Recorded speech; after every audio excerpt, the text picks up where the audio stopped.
पाकिस्तान के खिलाफ बहुत सारे महाज खुले, कुछ हमने खुद खोले और काफी सारे हमारे खिलाफ खोले गए।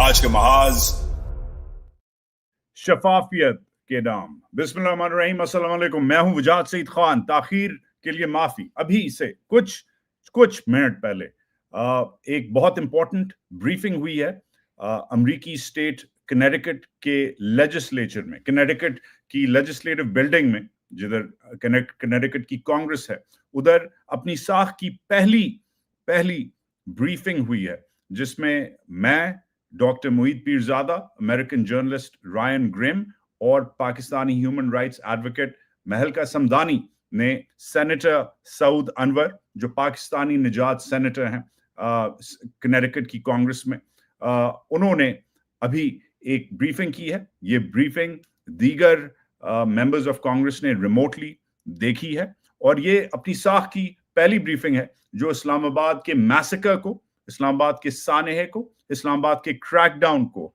अमेरिकी गवर्नमेंट के लिए, अमेरिकी लोकल गवर्नमेंट के लिए, अमेरिकी स्टेट गवर्नमेंट के लिए और इवन अमेरिकी फेडरल गवर्नमेंट के लिए अंग्रेजी में बताता है कि एग्जैक्टली क्या हुआ, कितने लोग शहीद हुए, कवर अप कैसे हुआ, उसके बाद जो अफरा तफरी फैली, उसके बाद जो जर्नलिस्ट को उठाया गया, इसकी लार्जर इम्प्लीकेशंस क्या हैं, वॉशिंगटन को चुप का रोजा क्यों तोड़ना चाहिए, अमेरिकी मीडिया इस सब को एम्पली कवर क्यों नहीं कर रहा। ये सब सवाल और जवाब हमसे एक के बाद एक पूछे गए कांग्रेस में, और कांग्रेस में हमने काफी मैं कह सकता हूं धड़ल्ले से और दलेरी से एक्सप्लेन किया, बताया कि वॉशिंगटन पे क्या ओनस है, इस्लामाबाद और रावलपिंडी में बैठे हुए जो जर्नैल और कर्नैल हैं वो मुल्क को कैसे चला रहे हैं और ये शॉर्ट साइटेड क्यों है अमेरिका के लिए।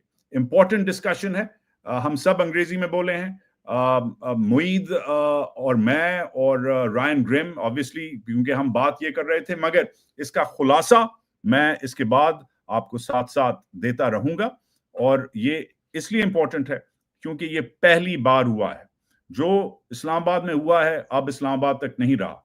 अमेरिका में एक कहावत है, what happens in Vegas stays in Vegas, कि जो लास वेगस में होता है वो उधर ही रहता है। ये लास वेगस के लिए तो सही है, मगर what happens in Islamabad is not going to stay in Islamabad, and people like Moeed Pirzada, like Ryan Grimm, like Malka Samdani, and like yours truly will work with good legislators here like Saud Anwar and take this forward. हम आपकी आवाज बनते रहेंगे। अभी थोड़ी देर पहले ये हुई है, मैंने लाइव जाना था मगर टेक्निकल डिफिकल्टीज की वजह से ये आप कह सकते हैं कि एज लाइव है। शेयर करें, लाइक करें, सब्सक्राइब करें, कमेंट करें, बहुत शेयर करें इसे और भेजें उन लोगों को जिन्होंने ये काम किया है, जो हमारे ऊपर नाजिल हुए हैं, जिन्होंने अभी तक सिर्फ 12 जो हैं शोहदा की फहरिस्त जो है कंफर्म हुई है, मगर और भी जो एक्सपेक्टेड हैं, जो शहीद एक्सपेक्टेड हैं, उनकी शहादतों को कवर अप किया है। इसकी इम्प्लीकेशंस क्या होंगी आप मुलाहिजा कीजिए। ब्रीफिंग की तरफ चलते हैं। मैं आपके साथ रहूंगा, आप भी मेरे साथ रहें। Here we go. Get started. Good afternoon, everyone, distinguished guests, colleagues, and friends. I'm Senator Saud Anwar, and it's my honor to host this important conversation today. We are here to delve into a deeply troubling issue. The military sank at their home, United States, their home. This community plays a vibrant role in the cultural and economic life of the state and contributes to its diversity and the multicultural dialogue. Pakistan as a country occupies a crucial geopolitical position bordering India, China, Afghanistan, and Iran. This location makes it a significant player in South Asian politics and an important ally in regional stability and security matters. As a nuclear-armed state, Pakistan's security and stability are of global concern. The U.S. and Pakistan have significant economic relations, with the U.S. being one of Pakistan's largest trading partners. Economic stability in Pakistan therefore impacts United States businesses and economic interests, especially in terms of trade and investment opportunities. Today, we'll hear from a distinguished panel of experts who will help us understand the struggles for democracy in Pakistan. Details of the events of the recent massacre in Islamabad, and discuss the broader implications for international relations and media coverage. We do have a few speakers today, and many of our speakers are going to be joining us via Zoom, and we are hoping to have a good conversation about this topic. And today we are hoping that one of our speakers is going to be Dr. Moeed Pirzada, who will provide an overview of the democracy movement in Pakistan and its global context. We also have Wajahat Saeed Khan, who will share his investigative findings on the tragic events in Islamabad. And we'll also have Ryan Grimm, who will address the impact of media coverage in the US government's response to these events. And we'll also have Mehlaka Samadani, who will be here to discuss the role of the American public in supporting international human rights at this time. Today's hearing is a call to all of us to stand in solidarity with those who seek justice and democracy. It's about starting with understanding. It's about ensuring that the principles of human dignity and freedom are upheld everywhere. Thank you for your engagement and commitment to these critical global issues, and let's begin with some of our presentations.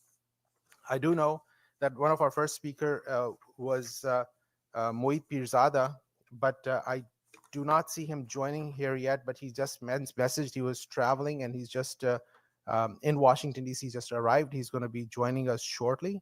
But I'm going to ask Wajahat Saeed Khan. Wajahat is a Pakistani American who's the only Emmy-nominated journalist of Pakistani heritage, based in New York and known for his tough-talking interviews and frontline reporting. He's the former NBC bureau chief in Afghanistan.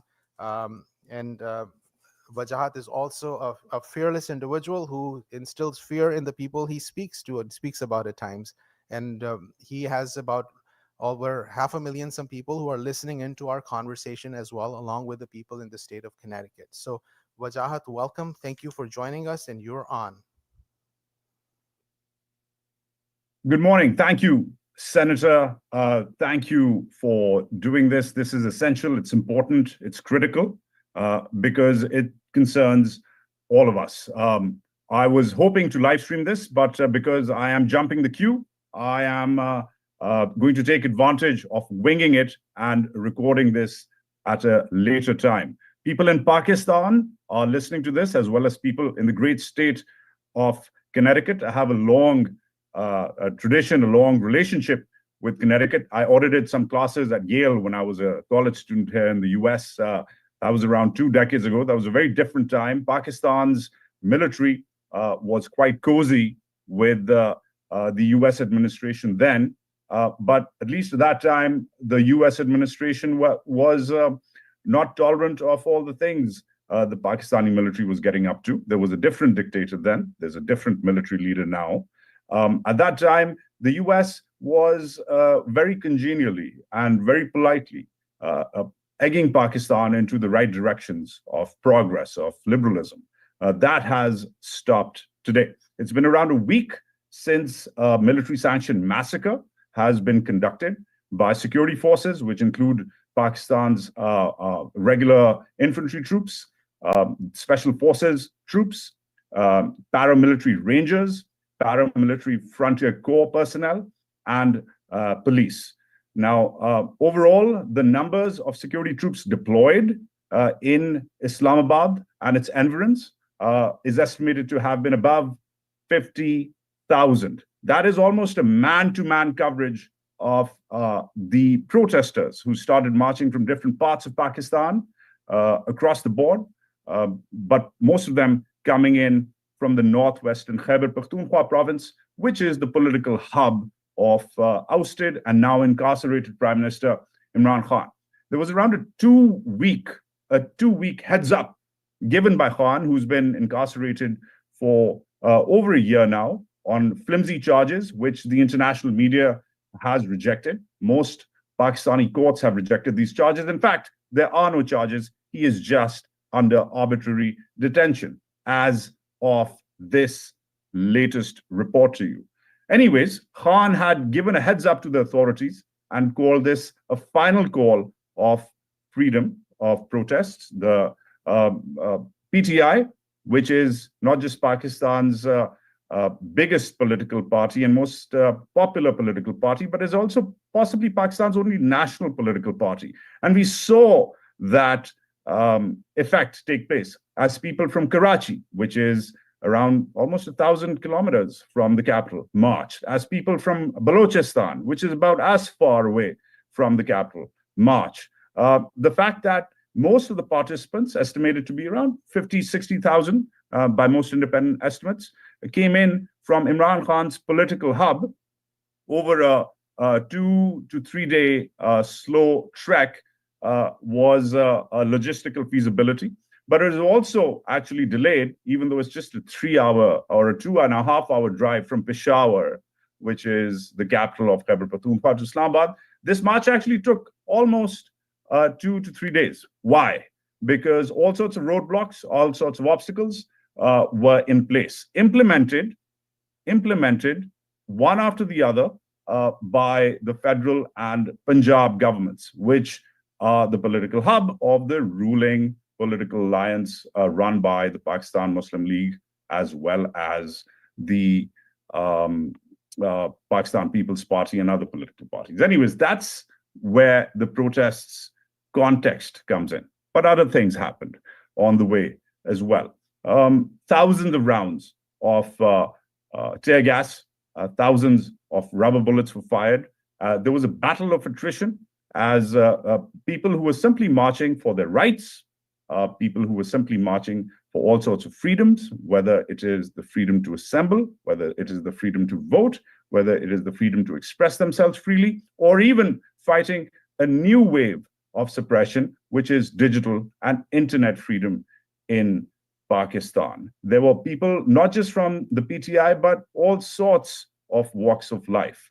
There were regular civilians who joined the crowd as they came in through different streams of different provinces.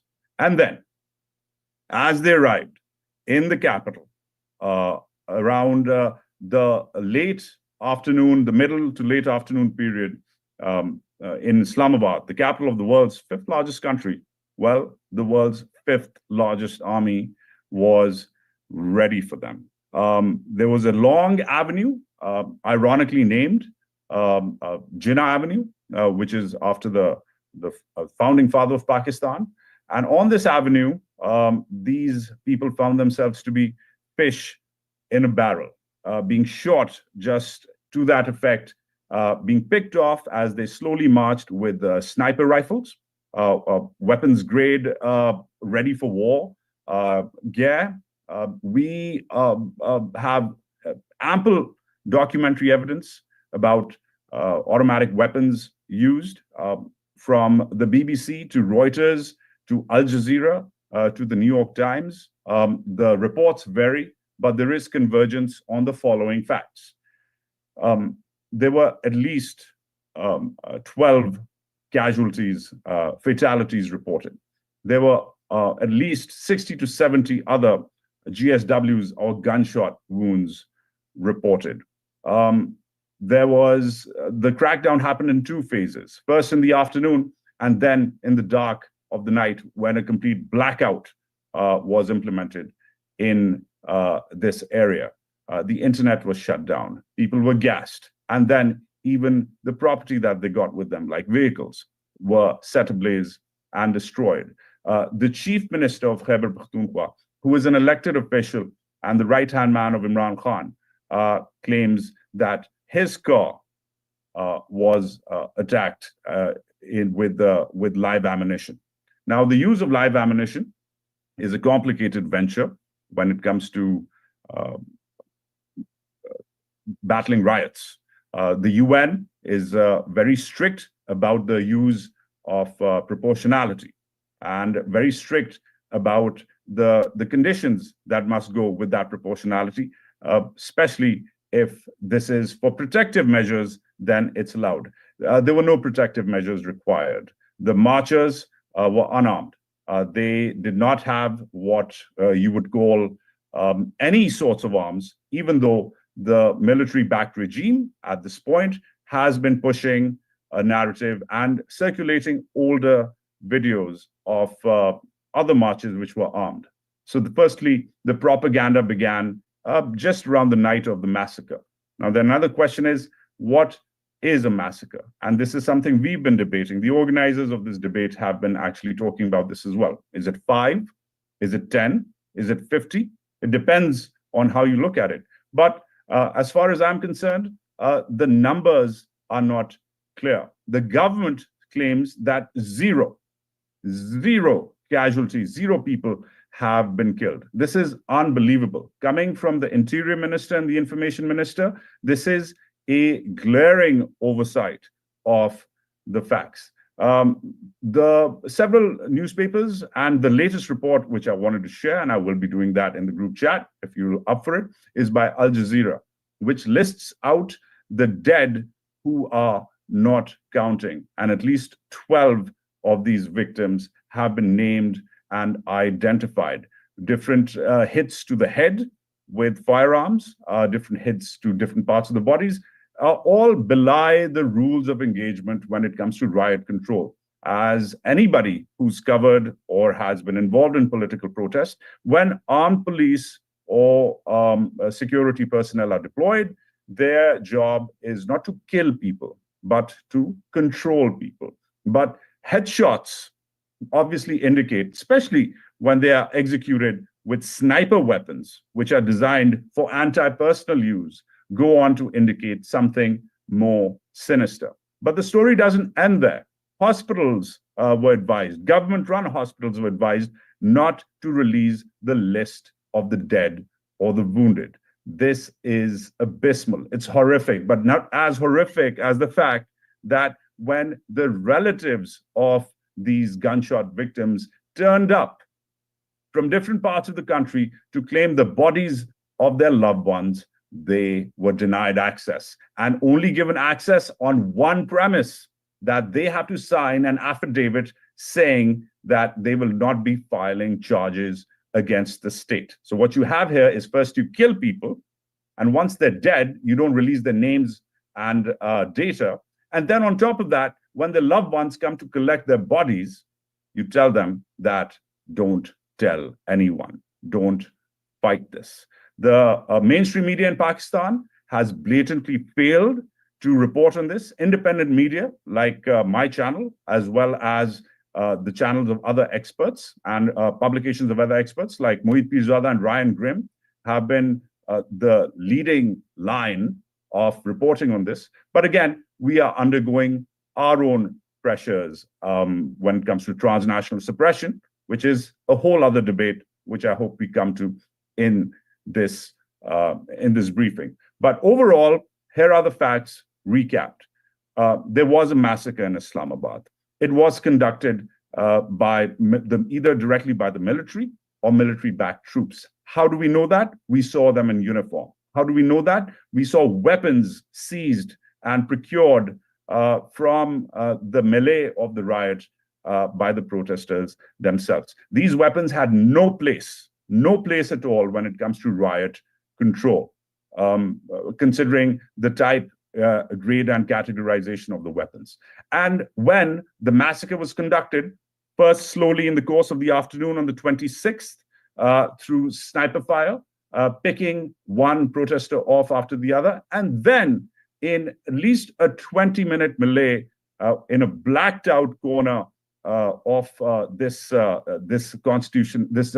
avenue, the numbers, the data was not released. The blackout was not just for electricity, there was a digital blackout as well.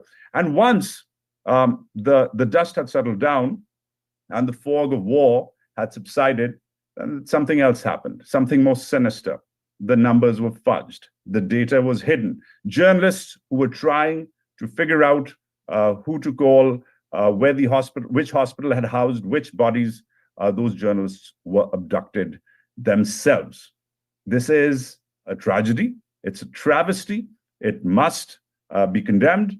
It must be investigated. And the people who are investigating it should be supported. Meanwhile, I urge the legislators who are listening to this to take this not just as an isolated incident, but consider the larger context of where where Washington is coming in from. For the last 2.5 years, the Biden administration has turned an eye, has shied away from making a brave, bold, and clear statement to condemn what's been happening in Pakistan. We've all learned about the nuclear escalation ladder. We all know about how it works. And it keeps on climbing. If you keep on climbing that ladder, bad things happen. What's happening right now in Pakistan is yet another huge step in the political escalation ladder. Things are going nuclear in Pakistan. People are being shot dead on the streets, and then their bodies are not being accounted for. And those who are accounting for the dead are being abducted themselves. This must go to Washington because it doesn't just apply to the constituents of this great legislature in the great state of Connecticut, but this must go to Washington because in the larger scheme, Washington is one of the largest backers, one of the main backers of this military-backed government. Washington is also clearly if not quiet, an influential figure in Pakistan, and that's the word from Washington matters. And I hope that the legislators here go on and use their great offices and influence to talk to the folks in Washington to do something bolder than what they've been doing so far since the last week. Thank you. Thank you so much, Wajahat. Thank you for highlighting the recent massacre, which again, as I listen to you, it's very concerning. And then I know we'll have a number of questions and discussions about this with you in a moment. I wanted to invite the next speaker. That's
God, I'm so sorry. मैंने अपने आप को mute किया हुआ था. I'm so sorry about that. Apologies, apologies, apologies. मैंने जो recap किया उसका फिर से आपको लुबे लुबा बताऊं. रिकैप कर रहा था अपनी बात. मैंने कॉन्टेक्स्ट एक्सप्लेन किया कि 2 हफ्ते दिए थे इमरान खान ने. उन 2 हफ्तों को एक पॉजिटिवली पॉलिटिकल तरीके से डील करने की बजाय रोड़े अटकाए गए लोगों के लिए. फिर मैंने बताया कि जिस तरीके से वो रोड़े अटकाए गए, लोगों ने कैसे उन्हें मनूवर किया. 1-2-2.5 घंटे की ड्राइव के लिए 2-3 दिन लगे लोगों को पहुंचने में. जब वो पहुंच गए, उनके साथ क्या सलूक हुआ, किस किस्म के वेपन्स यूज किए गए, किस किस्म का ब्लैकआउट किया गया, अंधेरे के एडवांटेज लेके क्या किया गया. और जब लोगों को शहीद किया गया तो फिर वो जो अस्पताल हैं उधर, उनको कैसे इन्फ्लुएंस किया गया. और जो लोग फिर अस्पतालों में गए ये हिसाब करने कि कितने लोग शहीद हुए हैं, जख्मी हुए हैं, उनको भी, जैसे मतीउल्लाह जान को, उनको भी उठा लिया गया. मैंने पूरा सियासी कॉन्टेक्स्ट दिया कि पीटीआई ने एक तो नोटिस दिया था, दूसरा पीटीआई ने अलग अलग मुल्क के अलग अलग हिस्सों से लोगों को इंस्पायर किया था कि वो आए, किस किस्म के वेपन्स यूज हुए, इसका भी मैंने खुलासा दिया, और किस किस्म की ज्यादतियां हुई। आखिर में मैंने अपील की कि वॉशिंगटन को ज्यादा और करना चाहिए, क्योंकि ये सिर्फ 26 नवंबर की कहानी नहीं है। ये कहानी जो है, ये लंबी कहानी है, ये 2-2.5 साल से चल रही है, और वॉशिंगटन बार बार इस कहानी को इग्नोर कर रहा है। ये तो मेरी बात है। अब चलते हैं कि मुईद पीरजादा साहब क्या कहते हैं। Ms. Dr. Moeed Pirzada. He's a prominent British Pakistani geostrategic analyst, a TV anchor, columnist, a blogger, vlogger. He's currently based out of Washington, D.C. His tube channel is heard approximately by over 1 million times a week. He's been a thought leader, and at times I call him like a one-person think tank. And Moeed Pirzada, Dr. Pirzada, thank you for joining us, and you're on. You're muted. Can you unmute yourself? Thank you. Okay. Senator Saud and the other participants and Wajahat Said Khan and everyone else, can you hear me, sir? Very well. Okay, thank you. Thank you, Senator Saud. Thank you so much for giving me this opportunity, and to all the organizers. I also heard Wajahat Said Khan, my colleague and a journalist from Pakistan, who has described the events very well. Let me add a few more things about it. I have lived in Islamabad. I'm a known Pakistani television anchor person who's worked across television channels. But I have also lived in Islamabad continuously from year 2008 till 2022. November, when I was forced to leave Islamabad because of the political sets of circumstances. And my office, one of my offices from where I used to run my publication, was right at the place which is called D Choke, which now many prefer to call as the Bloody Choke or the Death Choke. So my office used to be there. And this is the area which I am very familiar with because I have lived all my life in that city. This particular road, highway road, is called as Jinnah Avenue. It has three distinct sections. The first section, which has seen this massacre, was actually totally shut down. And no one really knows as to how many people have really been shot or killed, because there are also reports that the army trucks took away the dead bodies. And once the people ran off, there wasn't really a clear understanding as to what really happened in that point, right? So the death toll of the 12, which was set by Pakistan Tehreek-e-Insaf, and subsequently, I think in last 12 hours, we heard the death toll has raised to 14, is quite an understatement. In my video commentaries on it, I have reminded people of a novel that was written by Gabriel Garcia Marquez, 100 Years of Solitude, to which many people across the United States are familiar with. This actually recounts the 1928 Banana Massacre in Colombia, when the laborers of the banana farms, the farmers, were collected in a railway station and were shot at in a closed area, and no one ever knew what the death toll was. Subsequently, the academics and researchers have found out that the death toll was anywhere between 1,000 to 2,000. People were whisked away in trucks and trains, and their bodies were dumped in different places, or in mass graves, or in the sea. Similar is the situation in Pakistan. While the media are now confirming, the international media, that there are 12 to 14 deaths, the government is saying that no firing took place and no one has died. This is the first important aspect of the thing which I want to register. The second thing which I want to register over here is that this Pakistani massacre has took place in a very, what is the location of this place? What is commonly known as D Chowk was the last point before you can go towards Pakistan's Constitutional Avenue. The significance of the murder of the massacre, a few hundred meters of Pakistan's parliament and Pakistan's Supreme Court, Pakistan's presidency. Killing people, pro-democracy protesters at this point is like people who assemble outside the Capitol Hill in Washington, or people who are demonstrating for any political cause outside White House, or people who regularly 10 Downing Street in Britain, or anywhere in Strasbourg outside the European Parliament. It is that kind of symbolism. So was there anything really happening that could justify, sometimes the word rioting is used. There was no rioting over there. Sometimes the law enforcement authorities do have an excuse to fire upon the people, or when government buildings, they try to enter the government buildings, they are looting the banks, they're burning the banks, or they're looting the money machines, or they're attacking the government vehicles or the police vehicles. In this particular case, nothing like that has happened. The episodes of firing from the snipers, these were the army snipers, to the best of my understanding, because I have spoken to eyewitnesses. They are not even paramilitary snipers, because paramilitary snipers wear a different uniform and the army people wear different uniform.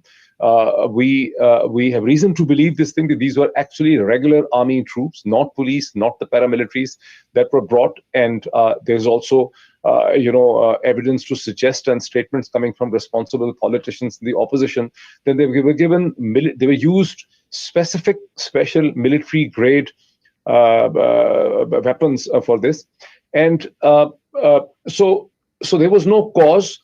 The people, and while the first initial episodes of sniping took place in the evening, and some of the dead bodies that have been brought to the hospitals are reported at 5 p.m., 5:30 p.m., or 6 p.m. The real bulk of the firing came after 11 p.m. I think one of the figure which has been quoted is 11:47 p.m. to be the exact time. That was the time when many demonstrators, they were disappointed by their political leadership not taking a clear position, and they were actually much more than a kilometer or 1.5 or 2 kilometers before this point, had even started to go back. So what I'm actually saying is that this massacre has been done by the military, by the Pakistani military, to create what is called in political science a moral impact. So they wanted to send a message that any kind of protest which the military bans or forbids cannot take place in Pakistan. So there was no real cause apart from the fact that they wanted to impress upon the public. So I think my last point is that, as Wajahat also mentioned, for the past 33 months, there is an increasing, escalating ladder of violence by the state authorities and a government, which is illegal in nature, against the people of Pakistan. It is no more about one political party, Pakistan Tehreek-e-Insaf for Imran Khan, but somehow or the other it is being framed in a way as if it is all about Imran Khan. It is not.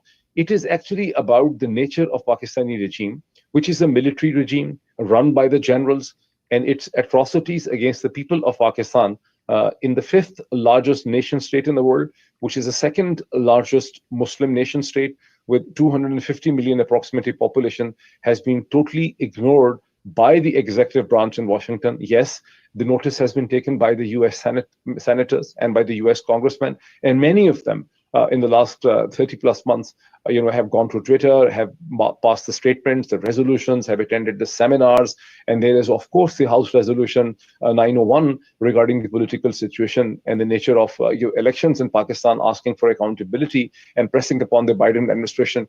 But had the US administration taken a firm stand, then this massacre would not have taken place. The present regime in Pakistan is wholly and solely dependent upon the Western generosity. It actually absorbs about close to $10 billion each year. It is reaching out to IMF. Despite not fulfilling the conditionalities of the IMF, it is being bailed out through IMF after every few months. But not only this, it is absorbing something like $2 to $4 billion of World Bank. It is absorbing something like $2 to $3 billion of the Asian Development Bank, and it is absorbing something like $2 to $3 billion of the Department for International Development, which is also called as the UK Aid. So here is the context in which I want the senators, the legislators in the Connecticut to focus their minds on, and this has to be taken up in Washington. I will end here and look towards the questions. Thank you. Thank you so much, Dr. Mohit Pirzada. I appreciate your. Okay, now डॉक भी बोले हैं और dock का खुलासा आपको दूंगा dock की इजाजत के साथ. अगर ऑब्वियसली मैं खुलासा दे रहा हूं तो कुछ पॉइंट शायद मिस करूं. डॉक्टर साहब ने कहा, एक तो मैं इधर रहा हुआ हूं इस्लामाबाद में, मैं इस्लामाबाद में बहुत साल रहा हूं और ये जो इलाका है इससे मेरी वाकफियत है, और जिस तरीके से इस इलाके को कंट्रोल किया गया है, ब्लैकआउट किया गया है और फिर एक कब्रिस्तान बनाया गया है, उसकी फाइंडिंग्स हर जगह से आ रही हैं. जो लोग शहीद हुए हैं उनके नंबर सप्रेस किए जा रहे हैं. 12 अभी तक कंफर्म्ड है, मगर बाकी नंबर सप्रेस्ड हैं. फिर जिस तरीके से फौज के स्नाइपर्स यूज हुए हैं वो भी डॉक्टर साहब ने आइडेंटिफाई किया कि फौजी स्नाइपर्स यूज हुए हैं, इवन पैरामिलिट्री स्नाइपर्स नहीं यूज हुए। फिर डॉक्टर साहब ने कहा कि ऑलरेडी पाकिस्तान का जो वाशिंगटन से जो ताल्लुक है उसमें ऑलरेडी जो एक ब्लाइंड आई है वो टर्न करता है वाशिंगटन, मगर पाकिस्तान दीगर जो कवानीन हैं जैसे IMF के भी कंडीशंस और कवानीन हैं उन को भी ब्रीच करता है, मगर ये फिर भी वाशिंगटन इग्नोर कर रहा है और ये वो उम्मीद करते हैं कि वो वाशिंगटन को और इन चीजों को इग्नोर ना करे। मगर साथ साथ डॉक्टर साहब ने ये भी कहा, जो मैंने भी कहा था, कि मसला सिर्फ एक मसला नहीं है कि 1 मार्च पे फायरिंग हो गई है, ये बड़ा मसला है। ये पाकिस्तान में ह्यूमन राइट्स का मसला है, फंडामेंटल राइट्स का मसला है, फंडामेंटल फ्रीडम्स का मसला है। ये डॉक्टर साहब का जो है तज्जिया था और उन्होंने एक मिसाल भी दी एक किताब से जिसमें मशहूर ज़माना एक बनाना इधर मैसेकर हुआ था जनूबी अमेरिका में, जिसमें आज तक नहीं पता कि कितने लोग शहीद हुए थे। वो 100-200 साल हो गए, पता नहीं कितने हो गए, आज तक नहीं पता चला क्योंकि उन लोगों को गायब कर लिया गया था। वो मिसाल दी। Anyways, let's continue. अब जर्नलिस्ट रायन ग्रिम बोलते हैं, इनका काम आपने देखा हुआ है, ये इंटरसेप्ट में होते थे, अब ये ड्रॉप साइट न्यूज में है। ये एक अजीब किस्म का अखबार है, ये वाहिद बेचारा अखबार है जो अभी तक अमेरिका से पाकिस्तान को रेगुलरली कवर कर रहा है, क्योंकि ये इंडिपेंडेंट अखबार है। जैसे ये चैनल इंडिपेंडेंट रिपोर्टिंग है, वैसे ही वो इधर का इंडिपेंडेंट अखबार है। जो इधर का मेन स्ट्रीम मीडिया है वो भी पाकिस्तानी मेन स्ट्रीम मीडिया की तरह फैक्ट्स नहीं बताता, इग्नोर करता है story. Ryan main stream journalist नहीं है। रायन क्या कहते हैं, उनकी बात सुनते हैं। For insight, I will have questions for sure. Our next speaker is Mr. Ryan Grimm. He's the co-founder and reporter at Dropsite News and a well-known investigative journalist. He's the former DC bureau chief at The Intercept and the Huffington Post. Ryan Grimm is celebrated for his ability to uncover compelling stories and explain complex political dynamics with clarity and nuance. He's one person who makes sure that the White House press secretary, no matter who they are, no matter who the president is, they really, really earn their salaries. So, Ryan, welcome. You're on. Yes, I look forward to helping whoever Marco Rubio puts in the State Department. Look forward to making that person earn their salary as well. You know, I would just endorse what Lloyd said previously. I think that there's a lot more to uncover about this massacre, and I think in particular, and this is something we're working on over at Dropsite, that we hope to come out with fairly soon.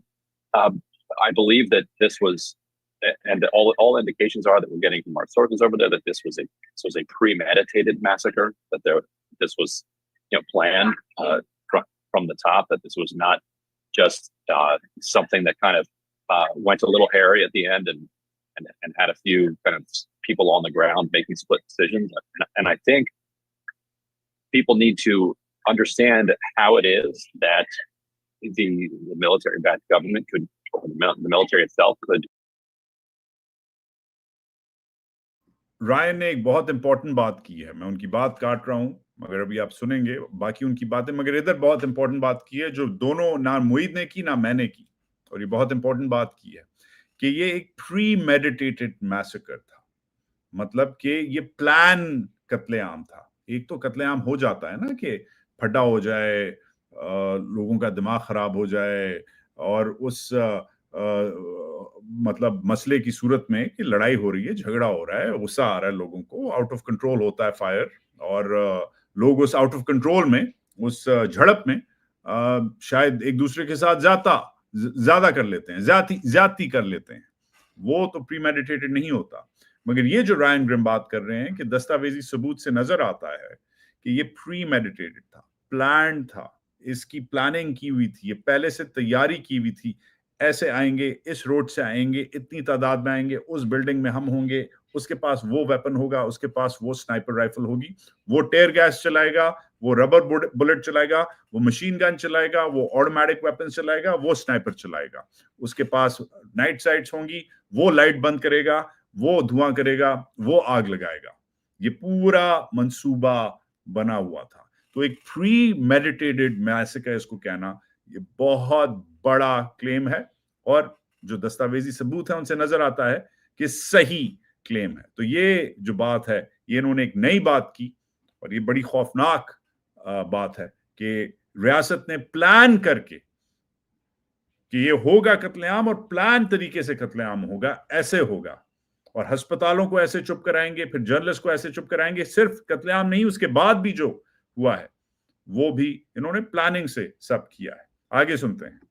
Get itself into a position where they felt like they could carry out a planned execution of unarmed civilians and get away with it, and that goes back to the unapologetic and uncritical support that the United States has offered over the past several years, putting what they perceive to be their geopolitical interests above the stated principles that the United States stands for. And I think that the willingness to look the other way and to tacitly support human rights violations of such a serious, broad, and deep variety out of Pakistan deeply undermines one of the key foreign policy attributes that the United States has, which is that it is looked to by the world, despite its long record of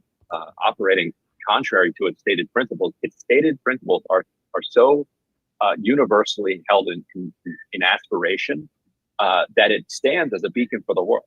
And when it so thoroughly undermines those principles, then it leaves itself in a more of a transactional situation vis-a-vis other countries.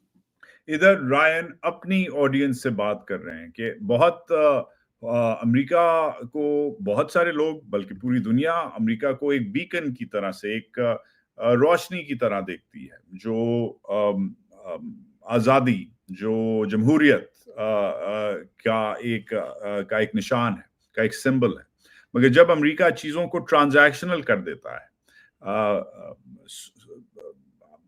I guess आप कह सकते हैं कि सौदे वाली सियासत, सौदे वाली जियोपॉलिटिक्स करता है, तो फिर वो बाकियों के साथ तो ज्यादतियां होती ही हैं, मगर अमरीकियों के साथ भी फिर ज्यादतियां होती हैं। ये बहुत इंपॉर्टेंट बात की है अपने लोगों को, अपने कांग्रेस मेंबर्स को अपील करने के लिए।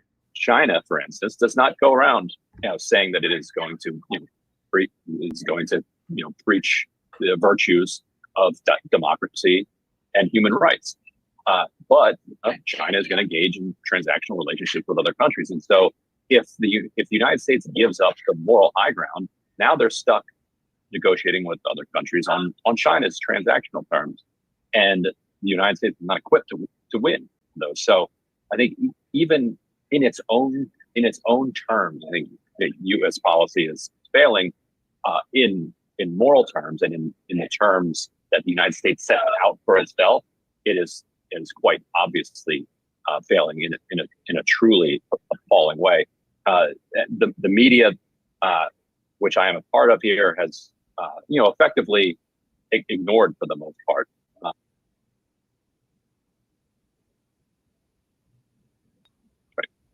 So I'm happy to. I noticed I was muted for 1 second. I'm happy to take in any questions as well. I'm just privileged to be here. Thank you so much, Ryan. We'll have our fourth speaker, and then we'll go into the question and answers after that. So next speaker is Mehlika Samdani, who is physically at the Legislative Office building, sitting next to me. She's a community leader and an activist working on issues related to human rights, democracy, and the rule of law in Pakistan. An individual with unparalleled energy. She has been instrumental in getting everybody over here together, our many speakers. Her previous roles have included an adjunct fellow with the post-conflict construction project at the Center for Strategic and International Studies, and a research analyst at the Council on Foreign Relations, focusing on women's empowerment in the Muslim world. Mehlika has extensive experience in conflict and transitional settings, including Pakistan, Sudan, Afghanistan, Bosnia, Israel, Palestine, and has been involved in civil society-based peace initiatives between India and Pakistan as well. Mehlika, welcome, and you're on. Thank you so much. This is Mehlika Samdani.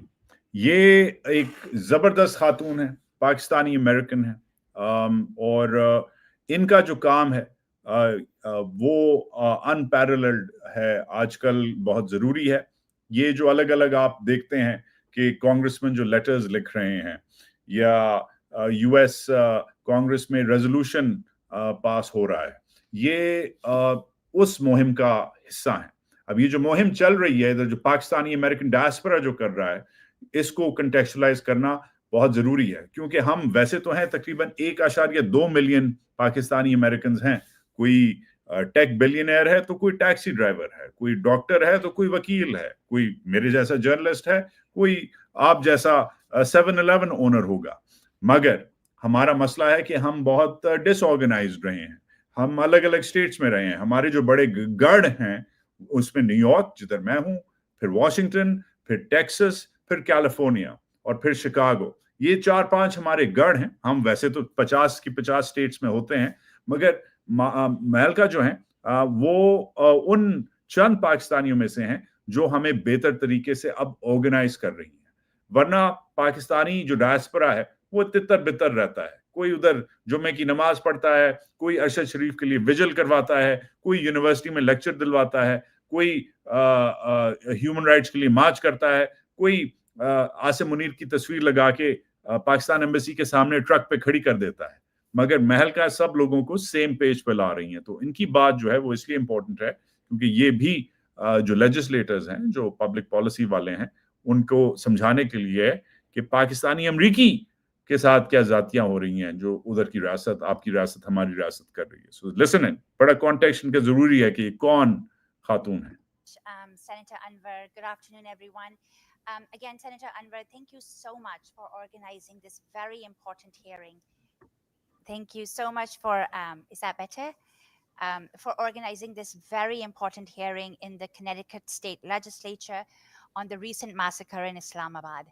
Today, I'm going to speak about why it is so important for your constituents and our legislators to learn about the deteriorating political and human rights situation in Pakistan, and why their attention, their advocacy, and their engagement on this issue of democracy and human rights is so critical.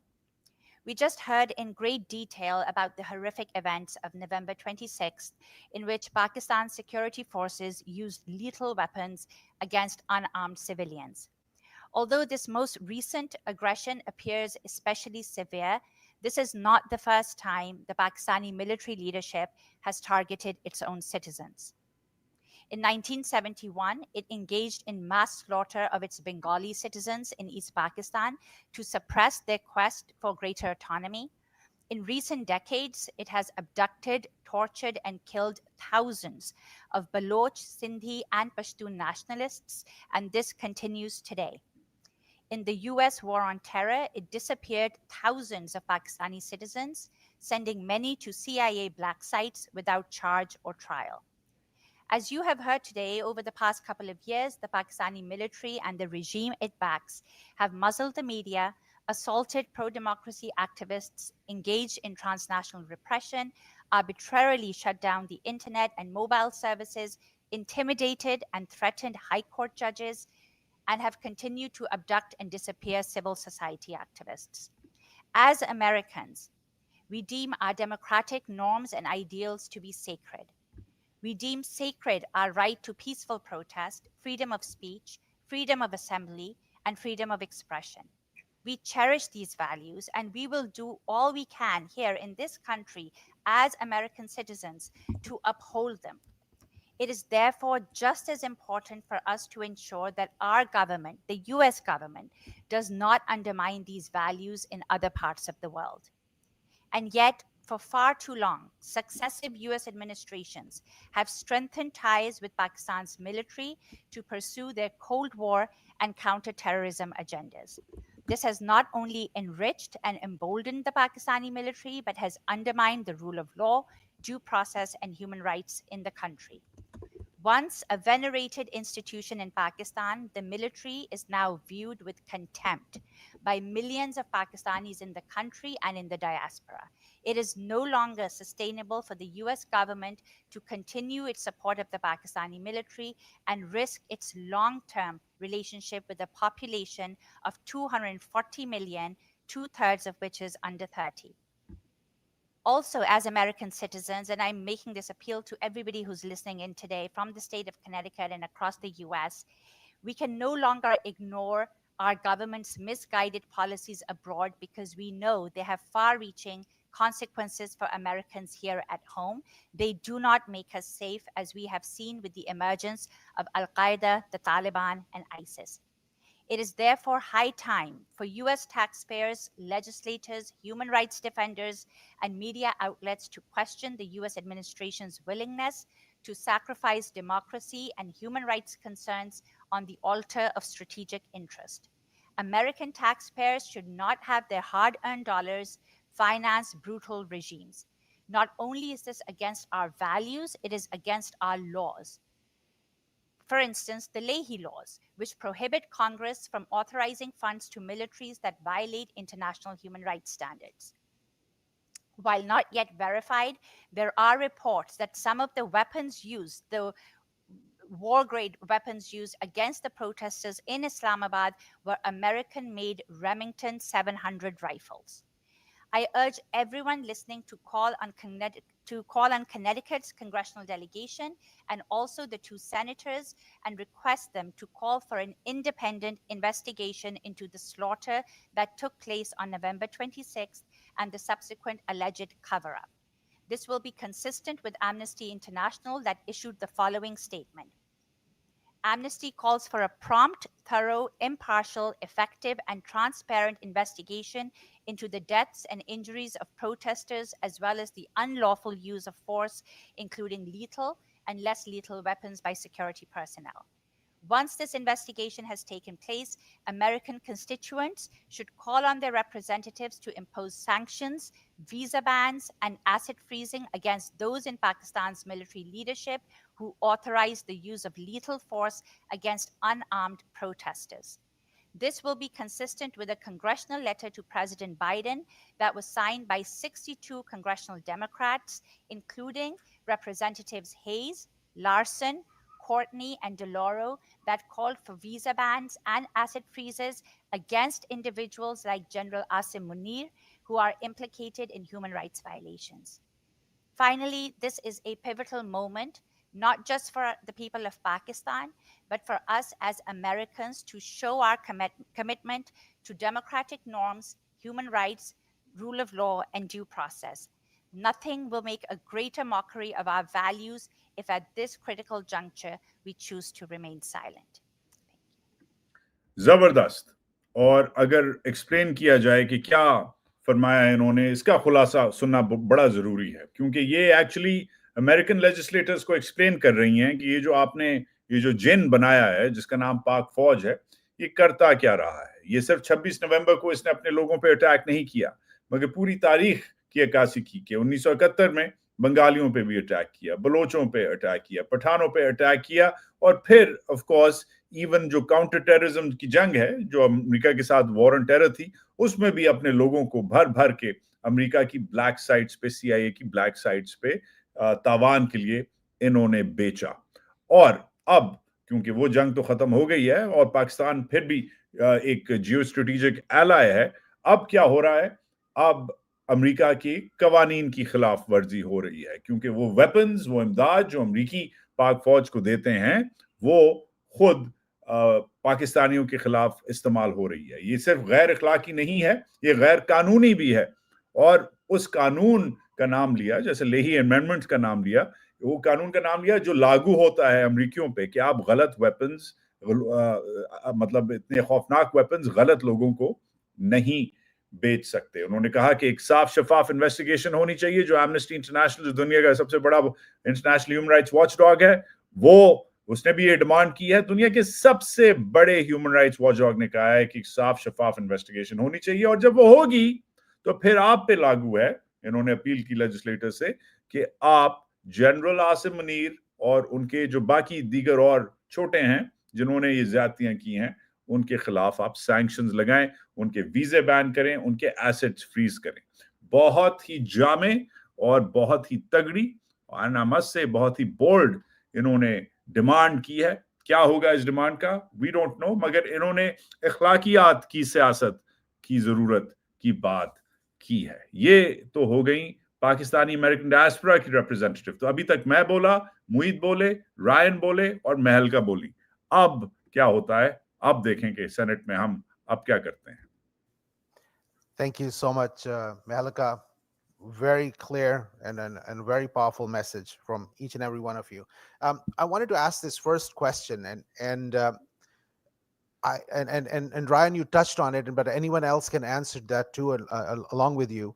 Why is it that the U.S. policymakers are so sloppy that they are making such a myopic policy where you have 70-80% of a country's population, the fifth most populous country, and they're looking the other way and allowing this to happen, expecting that this is going to be a sustainable policy.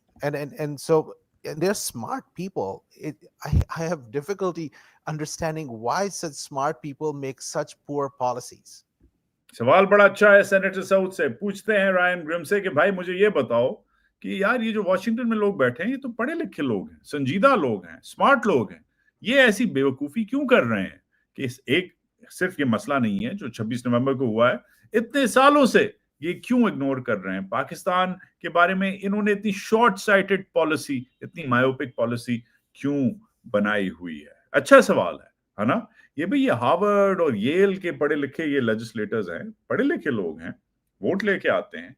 ये क्या बेवकूफी है? क्या ये जहालत है, बेवकूफी है, या कुछ और है? अच्छा सवाल है, इसके जवाब सुने क्या कहते हैं Ryan.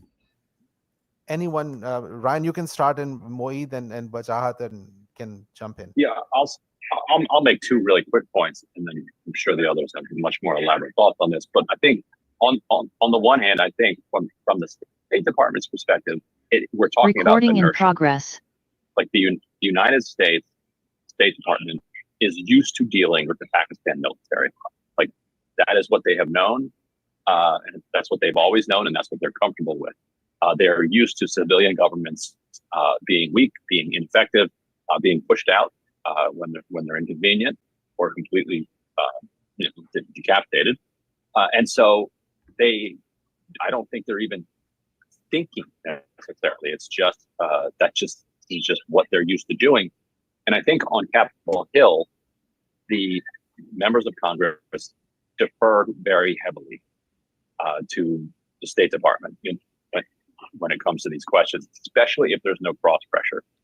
There is now some growing cross pressure from the Pakistani diaspora here in the United States that has put real pressure on members of Congress. And so now they are starting to actually look at it with fresh eyes and look at it clearly and cleanly. And they're coming to a different conclusion, the conclusion that you suggested. So I think the only explanation is that they are not thinking. They are smart, but they're not thinking. Because once anybody starts to think about this, then they say, wait a minute, this is not even working for our own purposes. Thank you. Anyone else? Moeed, if you want to unmute, and then we can.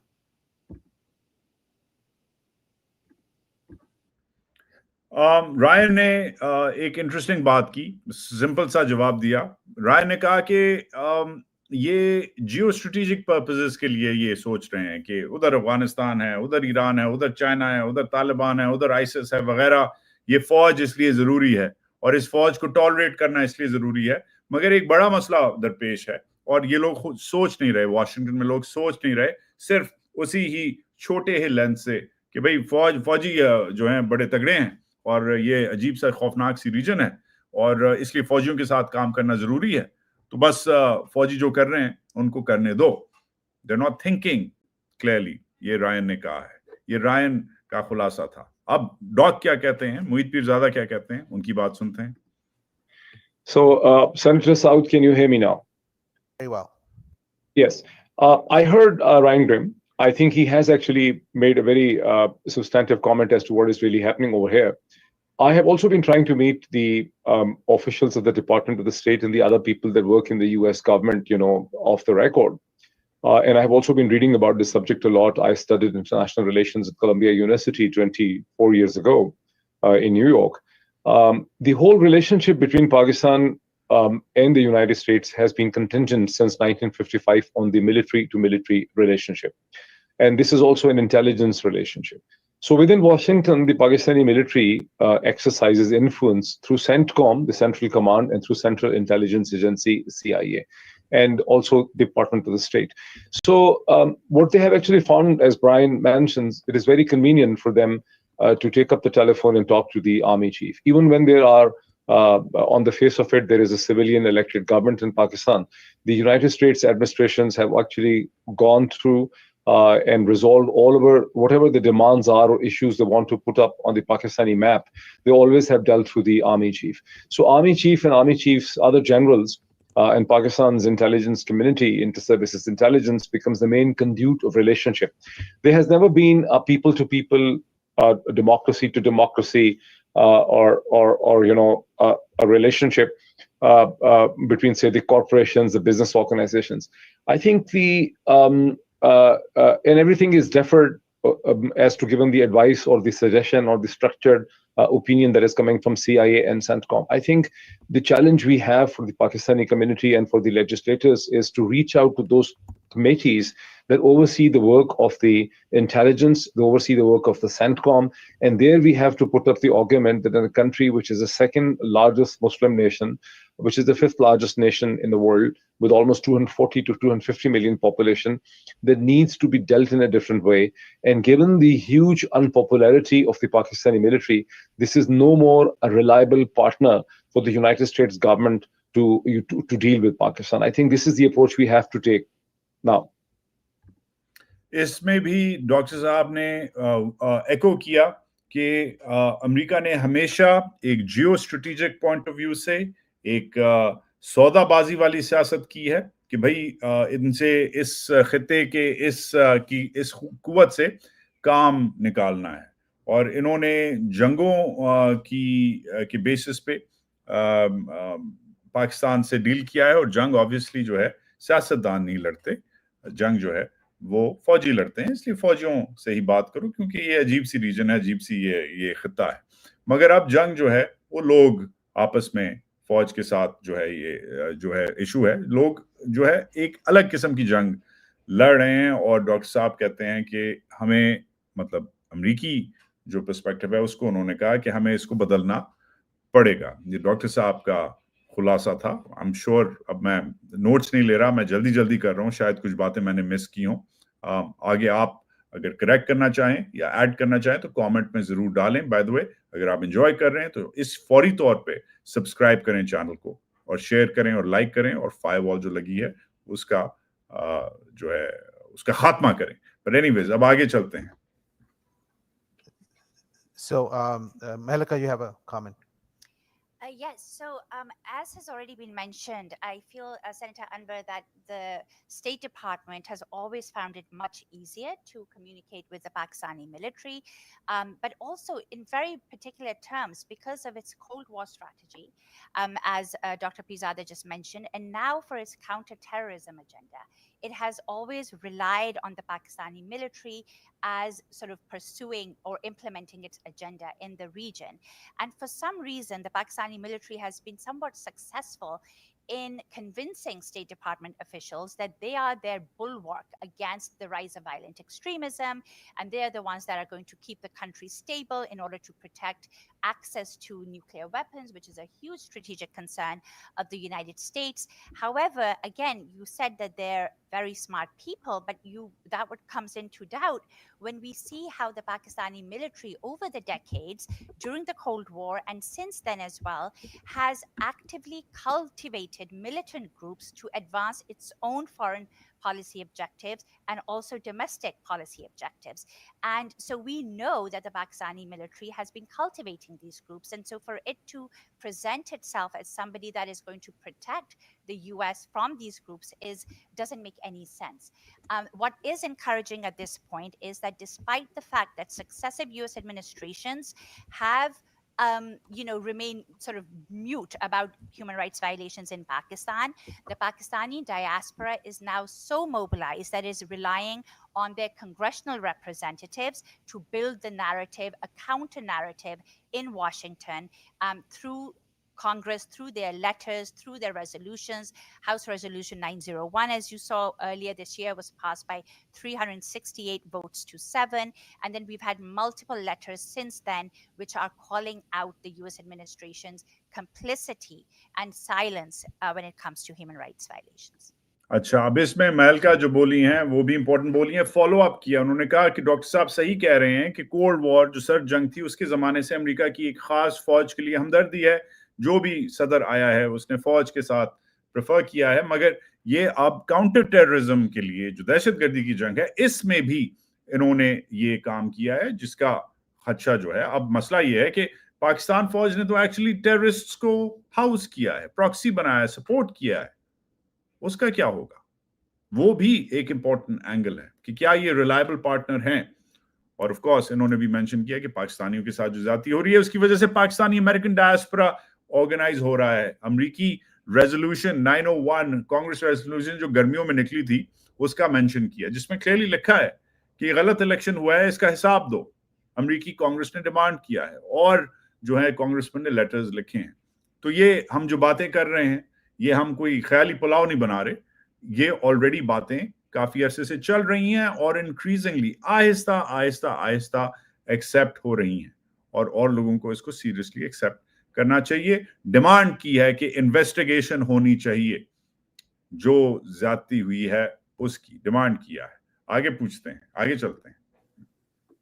I'd like to quickly weigh in as well, please. Please. So it's quite basic, right? The policy for Pakistan is unfortunately dominated by the prism of the Department of Defense and Langley, not the DOS, not the State Department, which creates this monster which we're dealing with. Now, just summarizing everyone's cases here, yes, for years, in fact, for decades, the army has been Washington's best bet to deliver on whatever programs and ideas and foreign policy maneuvers it has in mind. It used the army in the Cold War against the Russians, and then it is using the army these days in its counterterrorism strategy, as explained earlier.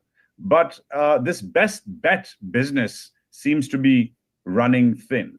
Because the army has, yes, it has been a best bet because it's been pretty popular, it's been pretty powerful, it's been well loved. Well, those days are gone. And as far as the current debate is concerned, well, it's not the only debate in the room.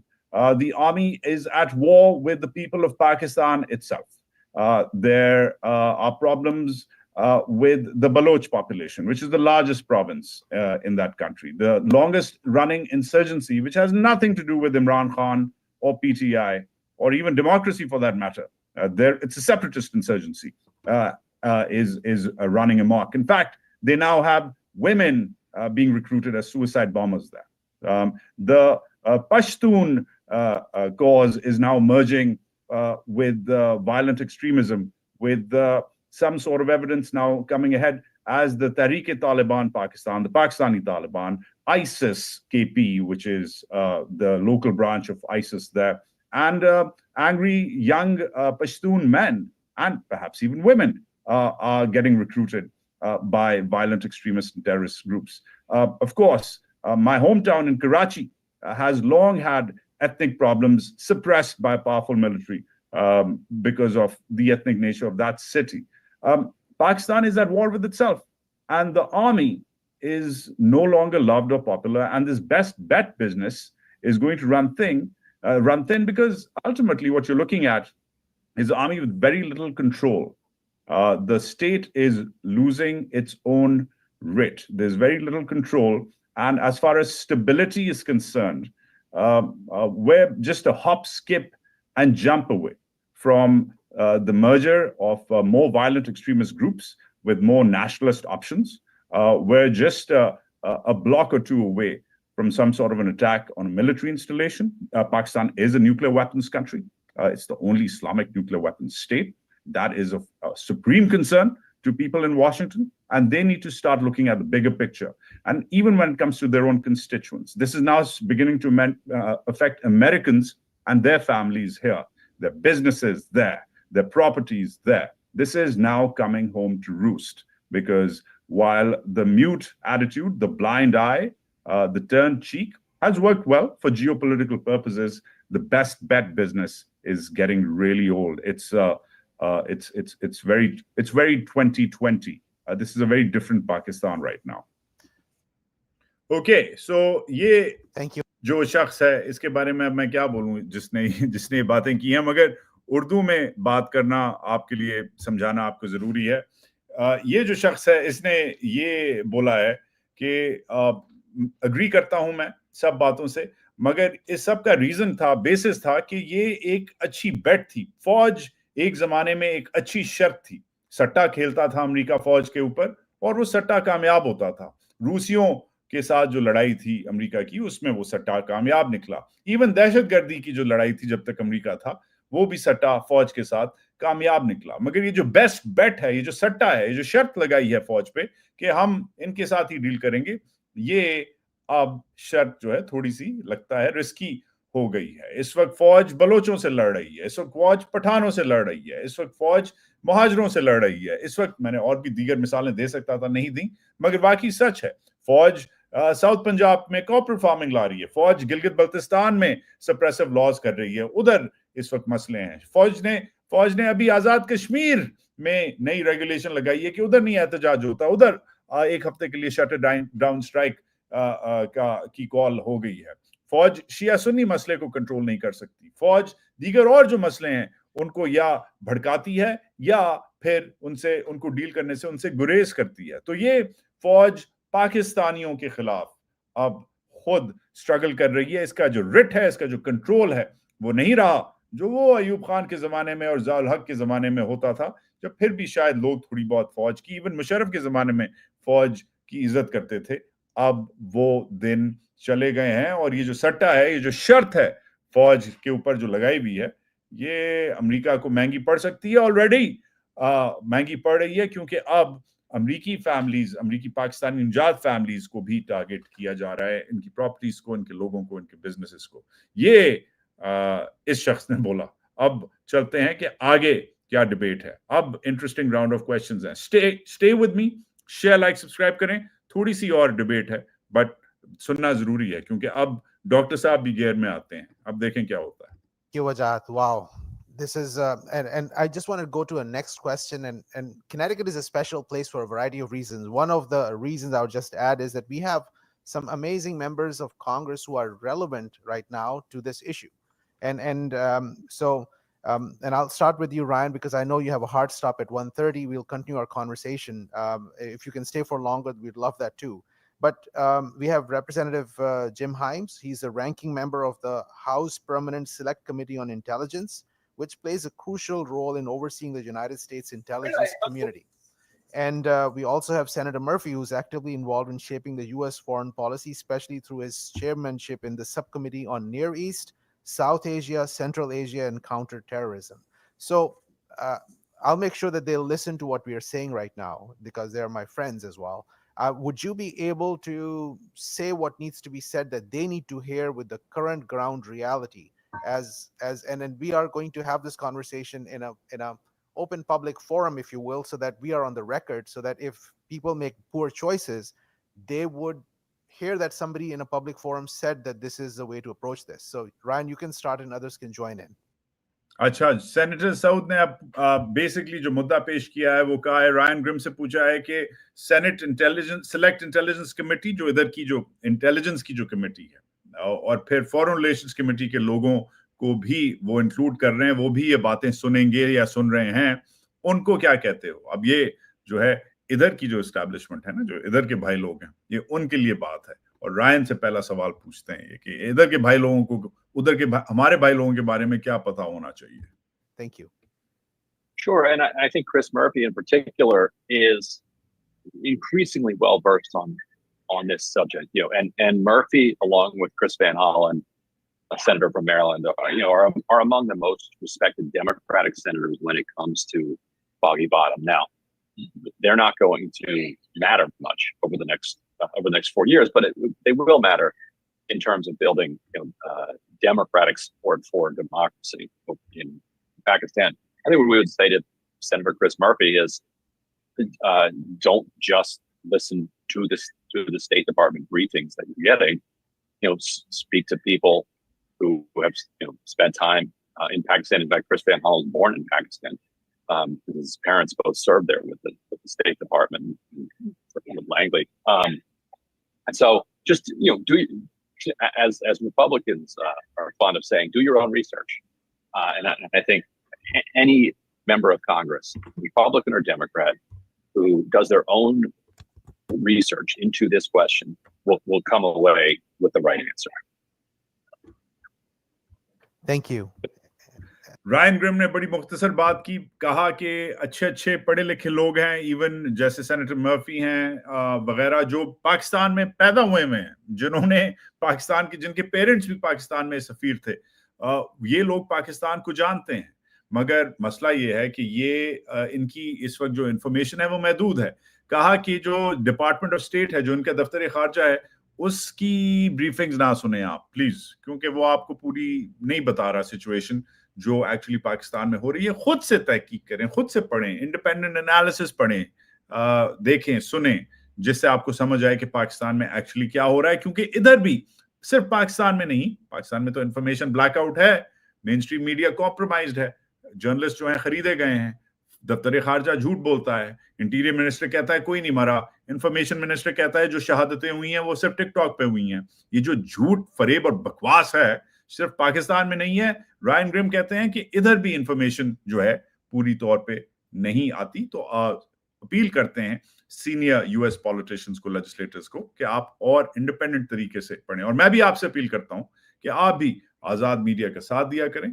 Azad media is independent, हम हैं ही आजाद, कोई आगे पीछे नहीं है।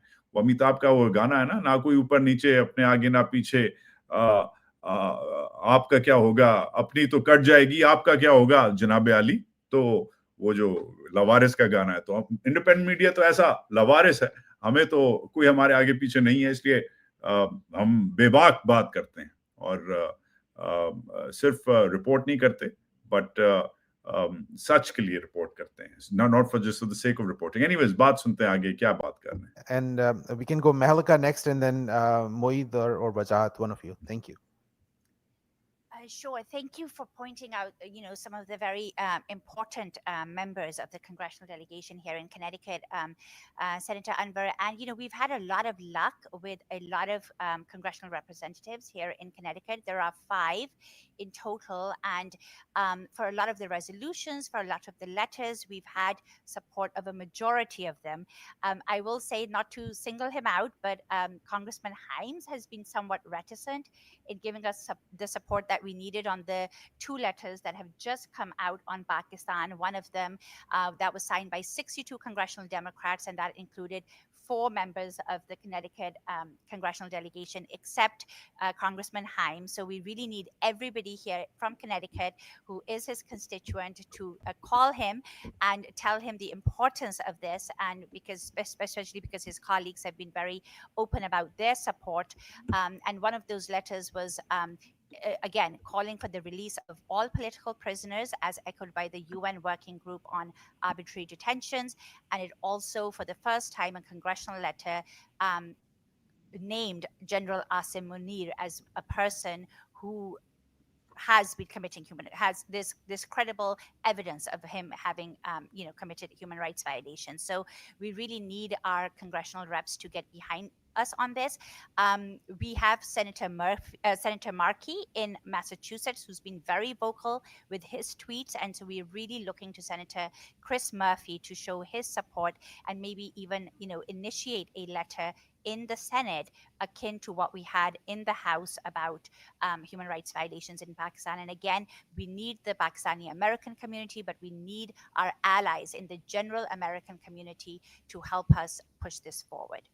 जबरदस्त बात की मेलका ने। अगेन, इनका काम जो है डेमोक्रेटिक एक्टिविज्म है। ये पहले इन्होंने बताया कि इस वक्त अभी तक खुलासा दिया कि कितने लेटर्स हुए हैं, कितनी रेजोल्यूशंस हुई हैं, आगे कितने लेटर्स होने हैं, और फिर जो इधर के इस स्टेट के, रियासत के जो लोकल सेनेटर हैं मर्फी, उनको अपील की कि भाई आप भी इन्वेस्टिगेशन डिमांड करें, ट्वीटिंग करें, लिखें, लेटर लिखें कि और कुछ किया जाए। जो मैसाचुसेट्स के सेनेटर हैं, कुछ खास स्टेट्स हैं जिधर बड़ी लिबरल रवायात हैं, जैसे कनेटिकट, जैसे मैसाचुसेट्स, जैसे न्यूयॉर्क, इनके लेजिस्लेटर्स को ये टारगेट कर रही हैं और अपील कर रही हैं, सिर्फ पाकिस्तानी अमेरिकन से नहीं मगर आम जनरल अमेरिकन से भी, कि आप भी हमारा साथ दें। Thank you. And before Wajahat or Moeed speak, I just want to mention that when a Congress member is going to sign on a letter, if there are a chairperson of a committee or they're the ranking members, it gets tricky on that issue to sign on. So that may be one of the reasons that there may be hesitancy. But Wajahat, do you want to go first before Moeed this time? Sure. I think every signature counts. And I must confess that the people of Pakistan and their friends and families here, who may or may not be your constituents, but they are definitely Americans, are so desperate right now for each and every signature because it means so much. It makes the headlines in Pakistan. It might not even make the local papers here in the US, but it means so much for the democratic struggle in Pakistan. And to all the members of Congress who are listening in, and of course, the other folks in Washington who reside in high offices, this is something that you are partially responsible for as well. There's a moral underpinning here. Washington is that city on a hill, that beacon on a hill, which people all over the world look up to. There's over 1 million Pakistani Americans who are getting organized, they're getting galvanized. They're going to be calling you one of these days, and they're going to be asking questions. Washington has long played a role, an influential role in this region, in this country. And now that this monster is finally, truly unleashed, not on Afghanistan, not on Iran, not on China, but on the people of Pakistan themselves, who are friends, relatives, brothers, sisters, mothers and fathers of your own constituents. There's a moral obligation to all of this as well, which is the undergirding of American democracy. So please, this is going to come home to roost very soon. It's affecting your constituents, their friends and families and businesses. And I hope you consider the importance of any future legislation which is tabled on your desk. Thank you. अच्छा, ये अब मैं क्या बोलूं इस शख्स के बारे में अपने बारे में मैं क्या बोलूं, मगर बेसिकली मैंने इनको कहा कि भाई सिचुएशन जो है वो ये है कि आपका एक इखलाकी भी केस बनता है, एक इखलाकी भी आपको पोजीशन बनती है, क्योंकि जो ये फौज है जो बन गई है इसमें आपका भी एक रोल रहा है। और अब आपके कंस्टिट्यूएंट्स पाकिस्तानी निजात अमेरिकन्स, पाकिस्तानी निजात है ना, इसमें पाकिस्तान है, उनके बिजनेसेस, उनके फ्रेंड्स, उनकी फैमिली जो हैं वो अफेक्ट हो रहे हैं। और बाय द वे इधर शायद फर्क ना पड़े, ये बड़ा मुल्क है, इसमें और बड़े बड़े मसले हैं, मगर आपकी एक ट्वीट, आपके एक लेटर, आपकी लेजिस्लेशन जैसी भी हो, शायद लोकल अखबार में ना आए, मगर पाकिस्तान में बड़ा फर्क पड़ता है। बड़ी कुर्सियां जो हैं वो हिलने लगती हैं, बड़ी टांगे जो हैं वो कांपने लगती हैं। तो प्लीज आप कंसिडर करें इस मामले को, जरा गौर फरमा के देखें। अब डॉक की तरफ चलते हैं। Thank you. Moeed. Senator South, thank you so much. Senator South, for Senator Chris Murphy, for Congressman Jim Hines, and all of the legislators, and I'm sure this recording will be shared with many others, I want to make a point that one of the biggest challenge right now is that you cannot find the truth, what is really happening in Pakistan. This massacre has taken place in a context in which it is now literally impossible, not only for the Pakistani media or the social media to report the facts of what really happens, but also for the common people. Starting from May 2022, when the first crackdown happened across Punjab, according to a very conservative estimate from the police forces, at least 20,000 in several instances of mass arrests, more than 20,000 Pakistanis have been arrested. After the incidents of the 9th May, within 48 hours, the Punjab government officially admitted that it had arrested more than 9,700 people within the past 24 hours, and they had already made their lists. So this process has been going on, and they have shut down all avenues from where any accurate reporting on the events can actually be done. Not only forget about the Pakistani media, the television media, the Pakistani, the newspapers.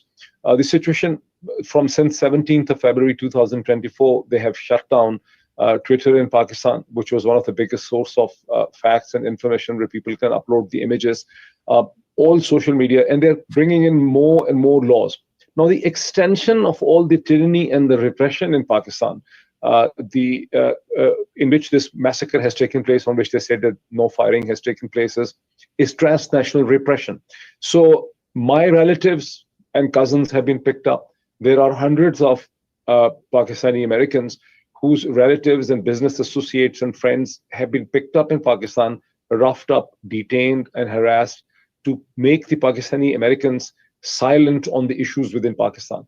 I mean, so it is no more the question. I mean, how can you expect, under these circumstances, the Pakistani newspapers, reporters, television, commentators, anchor person, TV hosts, and human rights organizations within Pakistan that live within the geography of Pakistan to report on the facts?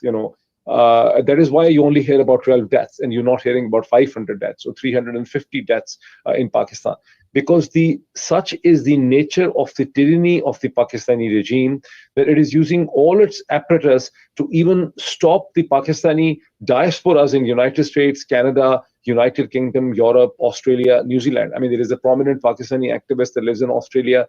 His brother was picked up, and there's so many other instances. So I think the matter has reached a point where these issues have to be debated within the special committees of the United States, House, the House of Representatives, and within the Senate, as to understand what is really happening in Pakistan in the various manifestations. What I'm mentioning in this massacre would not have taken place if the United States government and the Biden administration has not remained silent for so long.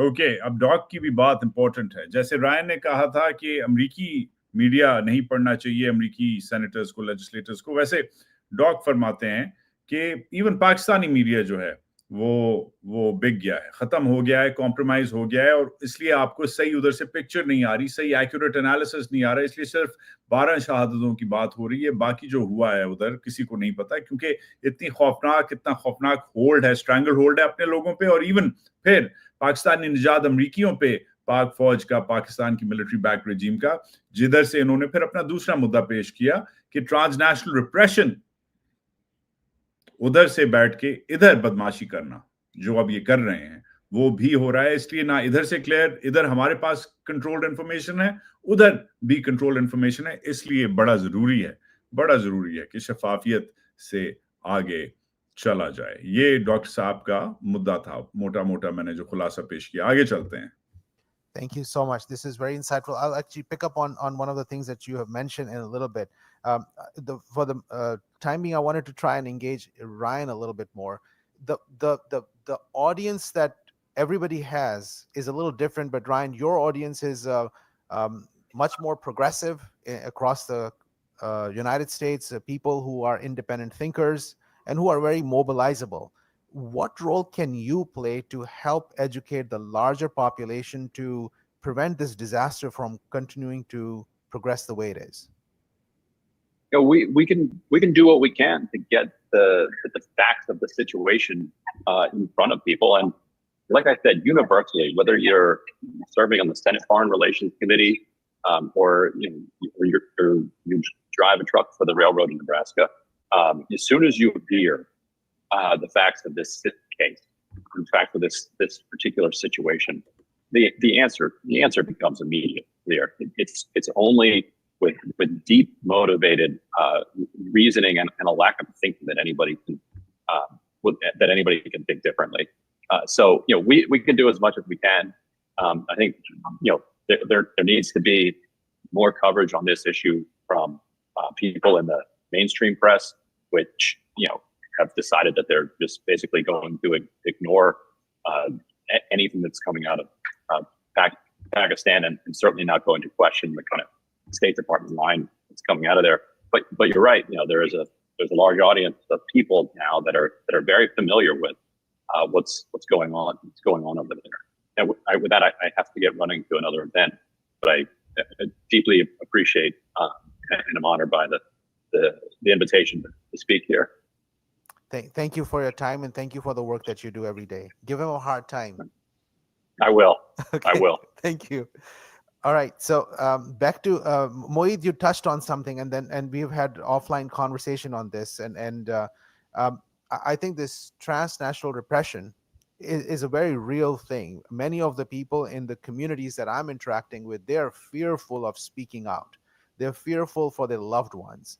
And I know there's a federal law, and the relevance of this is that in this year I tried to work with the Judiciary Committee. I'm not on the Judiciary Committee in the state of Connecticut. I was trying to have the Judiciary chair, who's a very good friend of mine, to actually propose a state law which was going to be a mirror of the federal law. The reason is the federal resources are limited, but the state can actually also play an important role in collaboration and working with the federal agencies when the citizens of the state of Connecticut are going to be threatened by a foreign government, no matter what government that is. And I recently had a hearing about a few days ago with the Asian American community, and you'd be surprised how many other Asian Americans in United States outside of Pakistan are threatened by their governments. So it's like pretty much everywhere it's happening, whether it's, and then every single country. So I'm not going to name one of them or the other, but this is becoming more relevant for every state to have their own version of this law to protect their citizens.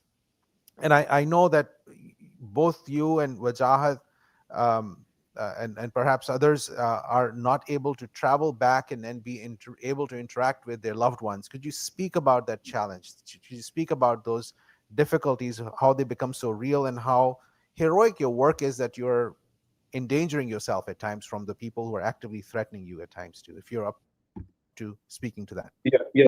ये लंबा सवाल था, but important सवाल था जो senator Saud Anwar पूछ रहे हैं। मोहित पीरजादा भी जवाब देंगे। ये सवाल था ट्रांसनेशनल रिप्रेशन पे। अब ये है तो बहुत लंबा अंग्रेजी का लफ्ज, मगर ये एक्चुअली इधर लॉ है, इधर कानून है, और ये नया कानून बना है अमेरिका में। ट्रांसनेशनल रिप्रेशन मतलब बैनुल अक़वामी बदमाशी, इसका यही खुलासा हो सकता है, जो दीगर मुल्क अमेरिका में करते हैं, इधर के लोगों को प्रोटेक्ट करते हैं। जुर्म इधर नहीं होता, मगर इधर के लोग जो हैं उनको धमकियां दी जाती हैं, उनके साथ बदमाशी की जाती है, उनकी फैमिलीज को, फ्रेंड्स को, बिजनेसेस को टारगेट किया जाता है। बहुत इंपॉर्टेंट बात की सऊद अनवर ने कि ये है तो वफाकी लॉ, अमेरिकी वफाकी लॉ, मगर अब इसे जो रियासती लॉ है, जो स्टेट लॉ है, उसमें भी इस पे बात होनी चाहिए। सऊद ने कहा कि बताएं आपके ऊपर क्या मुश्किलें गुजर रही हैं, क्या हो रहा है, मिसाल दें कि क्या किस किस्म से, किन चीजों से ट्रांसनेशनल रिप्रेशन को, किन मिसालों से सीरियसली लेना चाहिए। Thank you. Wajahat, go ahead. I'll let you lead, Doc. Okay, so let me explain, Senator Anwar.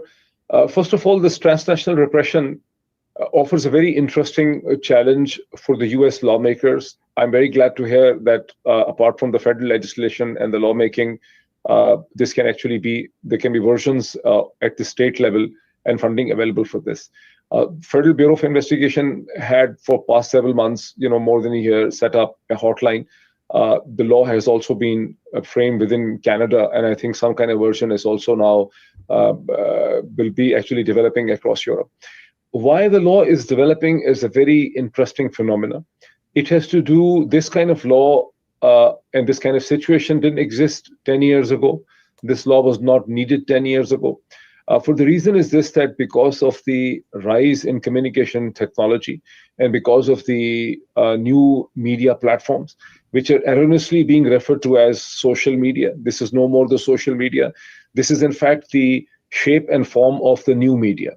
Now, in countries like Pakistan, the traditional media has totally become irrelevant because all those people that exist within the geography of Pakistan, the Pakistani state agencies, the army and the intelligence can pick them up at will, can actually harass them into silence. So when Pakistani Americans anywhere in the world or in British or Europeans speak out, their relatives are picked up in Pakistan. So this is a totally new phenomena. And the sum total of that phenomena is this, that the governments, maybe in China, maybe in Pakistan, maybe in India, maybe in Iran or somewhere, or Russia, can actually impose their will. This is an extraterritorial jurisdiction in which the Pakistani military is now controlling the political dynamics and freedom of expression of the American citizens within the United States. And that is why this issue is very peculiar challenge. I think it has not been understood in that context so far. It is only being looked from a security prism. But this is the challenge. So you will exist within the United States. You have your right of First Amendment according to United States Constitution and laws, but you cannot exercise your freedoms within the United States because the government sitting in Islamabad can harass your relatives over there or can target your businesses and financial interest. Thank you. बहुत important बात की doctor साहब ने explain किया कि देखें ये क्योंकि ये अजीब किस्म का लॉ है और ये अजीब किस्म का मसला है. ये पहले 8-10 साल पहले नहीं हो रहा था, मगर डिजिटाइजेशन की वजह से, इसकी वजह से जो हम सुन रहे हैं, कर रहे हैं, यूट्यूब. अब मिसाल अपनी देता हूं कि मैं इधर मेरी आज़ादी इफेक्ट होती है, हालांकि मैं इधर बैठ के, या डॉक्टर साहब उधर वॉशिंगटन में हैं, उनका घर, वो उधर से बैठ के कोई भी बात कर सकते हैं, मगर हमारी फैमिलीज, हमारे लव वंस या कोई और किसी और के ऊपर प्रेशर लगा के हमें इफेक्ट किया जाता है. तो इवन दो हम इधर हैं और हम इधर के लॉज के तहत काम करते हैं और कर सकते हैं और आज़ादी राय और आज़ादी सहाफत, फर्स्ट अमेंडमेंट फॉर एग्जांपल पे बात कर सकते हैं, उसको यूज कर सकते हैं, जो अलाउ करता है हमें कि हम कुछ भी बोल सकते हैं. मगर मसला ये है कि उधर बदमाश बैठे हुए हैं और वो हमें इधर अफेक्ट करते हैं, हमें प्रेशराइज करते हैं, जो हम नहीं होते और अल्लाह ना करे कि कभी हो.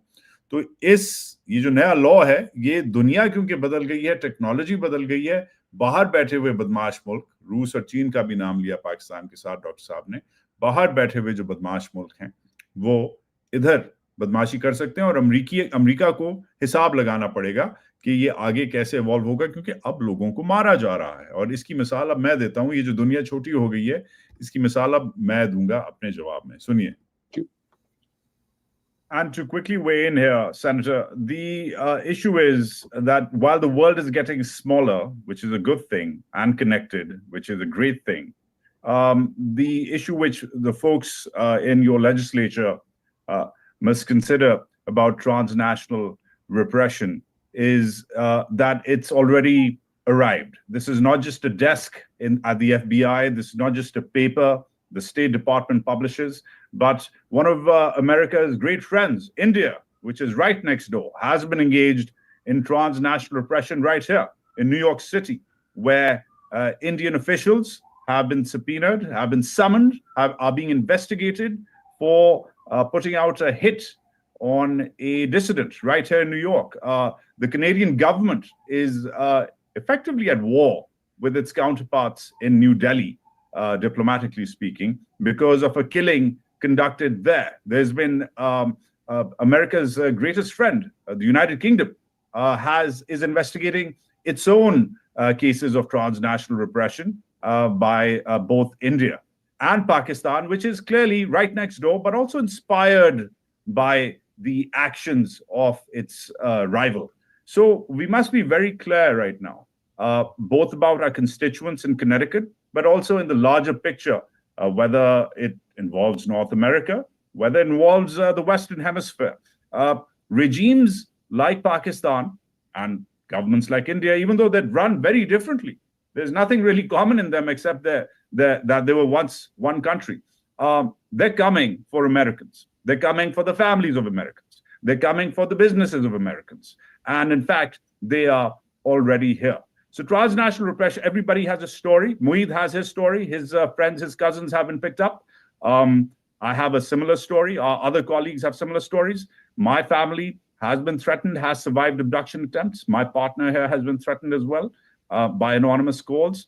I'm talking to the FBI. Mueed's talking to the FBI. We've been very transparent. But again, what we must rely on is the great officers of this legislature and their friends in Washington to do a little bit more. There is an FBI Transnational Repression Division. What is it doing? Where are the investigations going? We must know more as well. As if we're transparent, then the government of these great United States must be transparent too. Thank you. अच्छा, ये जो मैंने बात की है, मैंने मुईद को obviously support किया. मुईद ने जो बात की बिल्कुल सही की और मैंने कहा कि इंस्टेंसेस बहुत सारे हैं, मगर मसला ये है कि ये ऑलरेडी एक डेस्क बना हुआ है FBI का, स्टेट डिपार्टमेंट में एक पूरी डिवीजन है, मगर इसमें कोई साफ क्लियर शफाफियत नहीं है। साथ साथ मैंने ये कहा कि ये हवा में नहीं हो रहा, सिर्फ हमारे साथ ये एक्चुअली, और सिर्फ पाकिस्तान से नहीं हो रहा, मगर साथ हिंदुस्तान भी बदमाशी कर रहा है। इधर न्यूयॉर्क में ये एक सिख डिसिडेंट को मरवाने की कोशिश कर रहे थे। आज इनके बंदे पकड़े हुए अमेरिका ने हिंदुस्तानियों के, और वो उनको इन्वेस्टिगेट किया जा रहा है। उधर कनाडा में उन्होंने एक सिख को मरवा दिया बकौल कैनेडियन गवर्नमेंट के।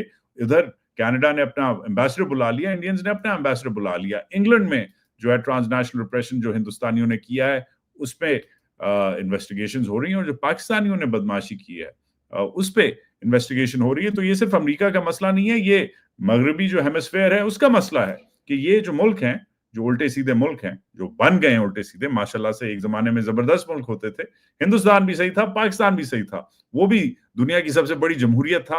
अब वो भाई बैक स्लाइडिंग डेमोक्रेसी बन गया है। पाकिस्तान के साथ तो जो मसला है आपको पता है, ये अब इधर बदमाशी करने के लिए नहीं आए, ऑलरेडी कर रहे हैं। तो ये मैंने मिसाल दी अपने बेसिस पे। The next question I wanted to ask the panelists was that this particular massacre, what has happened is that has resulted in a threshold that has been crossed. They've crossed so many thresholds, but this was one that is now getting the coverage in the international media.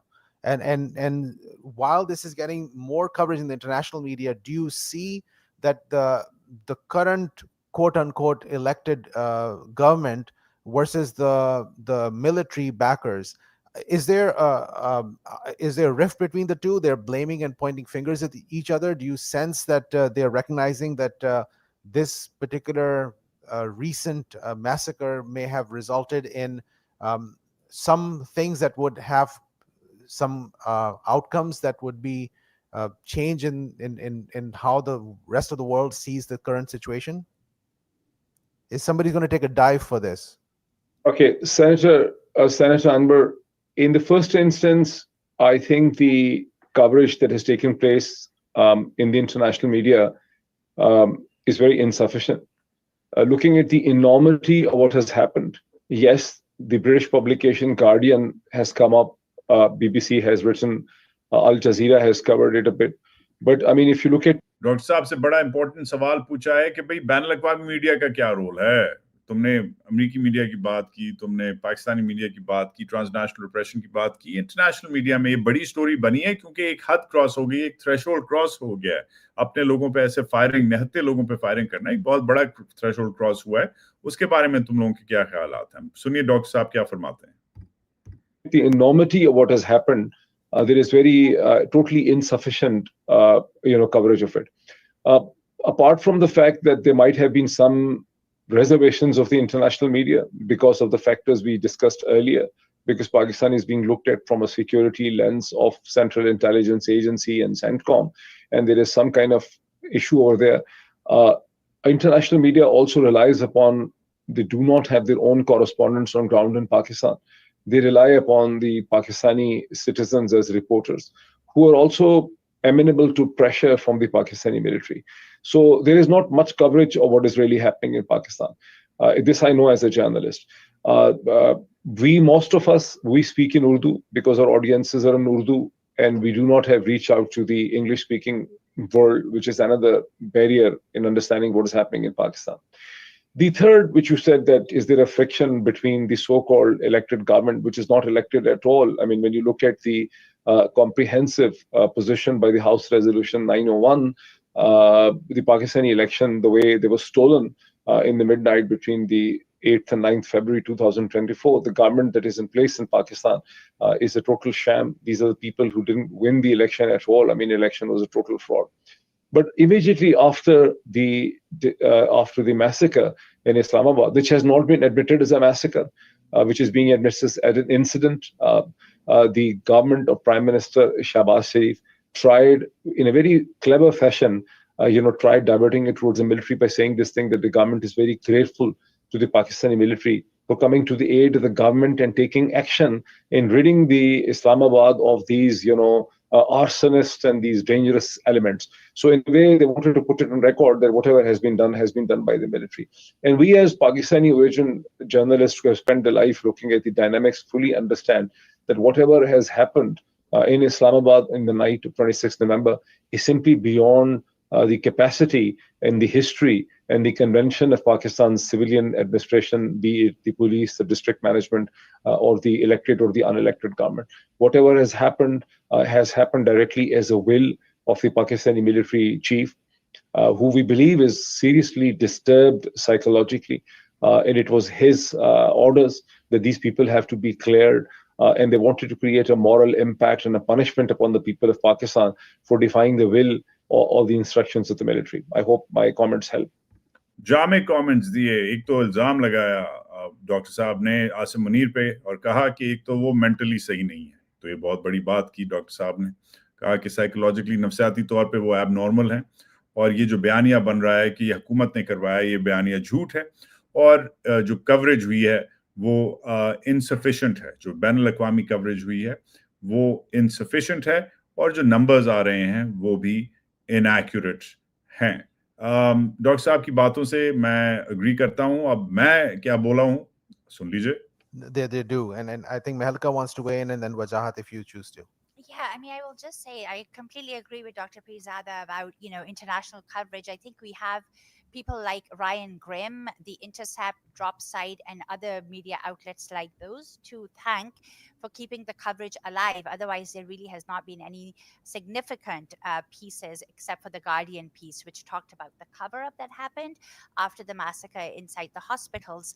But I will say that, I mean, when you talked about the friction between the civil and military leadership, it has become even more obvious that the civilian government is basically the lackeys of the Pakistani military, right? The Pakistani military has been held responsible for all of the slaughter, the carnage that took place on the night of November 26th. And yet we do not have a single statement from DGISPR or any of the Pakistani military spokespersons responding to what happened or responding to the accusations. What we do have are people like the Interior Minister or Atatar. They're coming out again because they are lackeys of the Pakistani military, feeling like they have to come and justify what happened or they have to provide the cover-up. So I feel like that is not creating a rift because they know their position as junior partners of the Pakistani military, and they will not do anything to implicate their masters in this case. अच्छा, इस सब में बहुत agree किया महलका ने doctor साहब के साथ, कहा कि कवरेज जो हुई है बैनुल अक़वामी तौर पे कम हुई है। सिर्फ गार्डियन है जिसने एक डिटेल स्टोरी की है कवर अप पे। एक्चुअली बीबीसी ने भी एक डिटेल स्टोरी की है कवर अप पे। जो कवर अप का मतलब है कि जो मिट्टी डाल रहे हैं, जो पंजाबी में कहते हैं मिट्टी पाओ, तो मिट्टी नहीं पाई जा सकती। और ये कह रही है कि ये जो एक बयानिया बन रहा है कि ये हुकूमत ने किया है, ये बकवास है बयानिया। ये बगैर हुकूमत एक जूनियर पार्टनर है, एक लैकी है, एक छोटी है, एक टाउट है, एक प्रॉक्सी है इस फौज की। ये सब फौज ने करवाया है और फौज को प्रोटेक्शन है हुकूमत की तरफ से। हुकूमत फौज को इन्वेस्टिगेट नहीं कर सकती। अगर ऐसे ही होता है ना, जैसे अगर कोई पुलिस वाला इधर न्यूयॉर्क में किसी से ज्यादती करे तो फिर वो जो न्यूयॉर्क की जो हुकूमत है उस पुलिस वाले को पकड़ती है और उसका हिसाब लेती है। और पाकिस्तान में टेक्निकली यही लॉ है, अगर उधर कोई पुलिस वाला या फौजी ज्यादती करे तो उसका टेक्निकली जो भी उधर का इन्वेस्टिगेटर होगा, जो भी जज होगा, वो से हिसाब लेगा। मगर ऐसा कुछ नहीं एक्सपेक्ट किया जा सकता पाकिस्तान की हुकूमत से, पाकिस्तान के निजाम से, क्योंकि ये भाई लोग निजाम चला रहे हैं। Wajad, you're muted. To quickly weigh in about the coverage, I think it's been insufficient, and that's because I understand the information loophole. Let's just be honest. Pakistan and its neighbor Afghanistan have dropped off the map, have dropped off the radar of American mainstream media since 2020, since the pullout of US forces in Afghanistan. Now, that makes sense. That's fine. That's how news industries all over the world work. If something is not relevant, well, then why cover it? But I think it is quite relevant that there's been a massacre of innumerable data, We don't even know if 10, 20, 15, 100, 500 people have been killed. And I think that's something worth investigating. As a journalist, as someone who's worked for NBC, who has worked for CNN, this is just something which is worth it. But when I can understand how my colleagues in the US wouldn't cover it, but it is a story. Just around the same time that this massacre was happening, another massacre not too far from Islamabad in Parachinar was happening. Almost 150 people, Shias and Sunnis, were killed in a case of ethnic strife. 150 people killing each other anywhere in the world, Senator South, is a story. But it wasn't a story for American media. And that's where administration officials must come in. That's where it's the onus of the people in this legislature and their counterparts in other legislatures and offices in Washington and wherever else to know that this is where they can weigh in. Just a quote, a tweet, a citation, a retweet even of something which is important, which is happening in the world's 5th largest country, in a friend of the United States, well, a purported friend of the United States, in where there's at least 1.2 million Pakistani Americans at stake, and their lives at stake and their properties at stake. If their country is burning down, sure, it might not be geopolitically relevant, but this is where the leadership of America comes in. And if they can weigh in, if they can have a swing at it, then I'm sure it'll be covered by the mainstream press. But short of Ryan's former publication, The Intercept and Drop Site, and a couple of other newspapers or independent publications here or there, it's been cursory. But I understand it. But the onus really is on the administration of this country to really make a story out of it, give journalists something to think about and write about and broadcast about. That's where leadership must play a role in filling that information loop. Thank you, Mehla.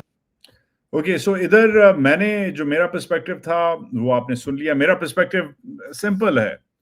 मैं समझ सकता हूं कि इधर इतनी वो coverage नहीं मिलती. हम पाकिस्तान में तो पूछते हैं, सोचते हैं कि हमें लगता है कि पूरी दुनिया हमें देख रही है, मगर पूरी दुनिया में नहीं देख रही. हम इधर हेडलाइन न्यूज नहीं बनते. जो हुआ है सानिया इस्लामाबाद का, वो इधर की सिर्फ एक तस्वीर छपी थी न्यूयॉर्क टाइम्स के फ्रंट पेज पे, एक वॉशिंगटन पोस्ट ने स्टोरी की थी, इक्की दुक्की स्टोरीज हुई हैं, गार्डियन ने कर ली, फलाना. मगर दैट मेक सेंस क्योंकि इस मुल्क में इनकी कहानियां चलती हैं, इनके मीडिया इनके बारे में वरिड है. और जब से 2020 का पुल आउट हुआ है, जब से अफगानिस्तान से अमेरिकी ट्रूप चले गए, ना अफगानिस्तान की खबरें चलती हैं, हालांकि उधर भी जातियां होती हैं, और ना पाकिस्तान की खबरें चलती हैं, हालांकि उधर जातियां हो रही हैं.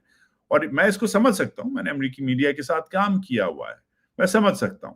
मगर जो मैंने मसला पॉइंट आउट किया, मैंने कहा इधर लीडरशिप की बात आती है. क्योंकि लीडरशिप, जो सियासी लीडरशिप है इधर के, जो लेजिस्लेटर्स हैं, जो व्हाइट हाउस में लोग बैठे हैं, जो भी लोग हैं, भाई वो तो देख रहे हैं ना, वो तो देख रहे हैं कि एक दुनिया का 5वां बड़ा मुल्क है, इतनी बड़ी कुव्वत है, वो उधर पागलपन हुआ है, उधर जंगल का राज हुआ है. और वो ट्वीट करके, रीट्वीट करके, कोट करके, साइट करके, उनके एक ट्वीट से भी बड़ा फर्क पड़ता है.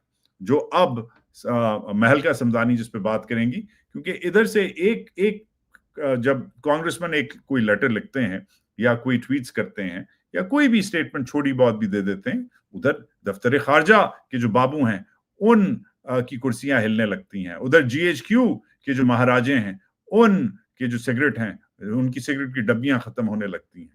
तो दिस इज वेरी इंपॉर्टेंट कि इनके लीडर्स, चले जर्नलिस्ट काम नहीं करते, जर्नलिस्ट तो उधर काम करते हैं जिधर कहानी उनके एडिटर्स उन्हें बताते हैं, जिधर न्यूज फ्लो जा रहा है, इसलिए इसे मेन स्ट्रीम मीडिया कहा जाता है. मगर आजाद मीडिया इसलिए सिर्फ जो इंडिपेंडेंट मीडिया है वो कवर करता है, मगर लीडरशिप किधर है, और इस पे महल का क्या कहती हैं आप देखिए. Yeah, I think it's so important, the point that Wajahat just raised, in terms of what the leadership here says. It has, whether or not it has an impact among the American general public, we know that it has a huge impact in Pakistan, both in terms of how Pakistanis, ordinary Pakistanis, see US congressional representatives supporting them in this hour of need, and also in the way the Pakistani officials have responded. You know, over the past couple of months, we had 2 letters come out on Pakistan, congressional letters, that combined almost 100 congressional representatives had signed off on. They were about releasing political prisoners and, you know, restoring democracy and human rights and all of those things. And when those letters came out, and again, this is not binding legislation, these are letters, the amount of impact it had within the Pakistani political leadership and elite was massive. We had the Foreign Office responding to it with proper statements. We had Pakistani parliamentarians saying, why are American congressional leaders talking about our internal politics? We knew, we could see in terms of the strong reaction that we got, that this was painful for them.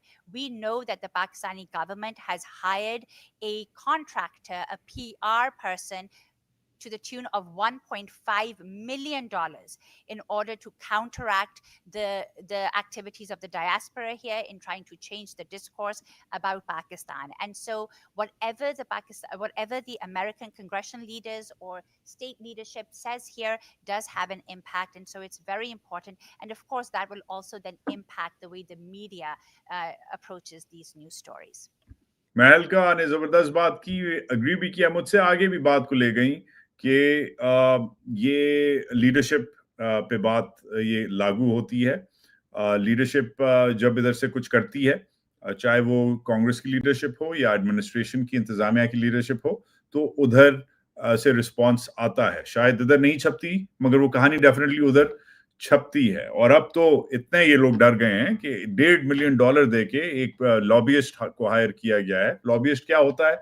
लॉबियस्ट एक चाचा चाची होता है या होती है जो आके इधर इनके लिए दरवाजे खोलते हैं, इनके लिए मीटिंग्स करवाते हैं. तो फौजियों ने फौजियों के एक थिंक टैंक ने, आपको याद होगा, पिछले महीने $1.5 मिलियन देके, $1.5 मिलियन एक think tank, Pakistani think tank जिसकी तनख्वाह एक मेरे ख्याल है एक रिसर्चर की तनख्वाह 40-50 हजार होती है, उसने $1.5 मिलियन किससे लिया होगा आपको ही पता है. वो इप्री की मैं बात कर रहा हूँ. इप्री वालों ने $1.5 मिलियन लेके तो लॉबिस्ट हायर किया. क्यों? क्योंकि ये हो रहा है. लेजिस्लेटर से बात करके, क्योंकि लेजिस्लेटर्स इनके खिलाफ लेटर्स लिख रहे हैं, रेजोल्यूशंस पास कर रहे हैं, तो अब ये लॉबियस्ट से, और लॉबियस्ट क्या करेगा? मीटिंग्स करवाएगा, खाना पीना, दारू, रेस्टोरेंट्स, बार्स के इनके एम्बेसडर साहब या जो लोग हैं बाकी, डिफेंस अटैची साहब, या ये जो खुद आएंगे अगले अपने ट्रिप पे आशीर्वाद लेने, ये खुद साहब जो हैं, इनसे मीटिंग्स कर लें, लोग अहम लोग इनसे मिल लें. तो ये ऑलरेडी काम करने लग गए हैं, और इसलिए लीडरशिप पे लागू है इधर की कि वो प्रेशर बिल्डअप करती रहे, वरना लॉबियस्ट बाजी ले जाएंगे. Thank you. As we are coming close to our 1.5 hour conversation, let's make this human. There was one of the journalists who was murdered. There are humans who are being impacted. There are times when you just look at the faces of individuals who are being impacted. I think Wajad, your and Maid vlog, you showed somebody who was praying, and the military came in and threw them. And initially we thought the person was murdered, but he broke multiple bones. And now, despite that, his family is in prison and they're targeting. So speak about the humans and stories, if you could, that tells us that there are humans who are being affected and being murdered in this situation. There's stories coming out every day, Senator, every day about what's been at play. The man you are naming was thrown off a container while he was praying. I've never seen such images come out. There's stories about this young man named Shahzad, who was the only breadwinner in a family of 9. He had come in to march, and he was shot in the head. And while he was talking to his own sister, telling her how he's going to be just fine and he's going to be back soon. There's stories about Malik, Sadr Malik, who was from the same city my mother's from Mardan.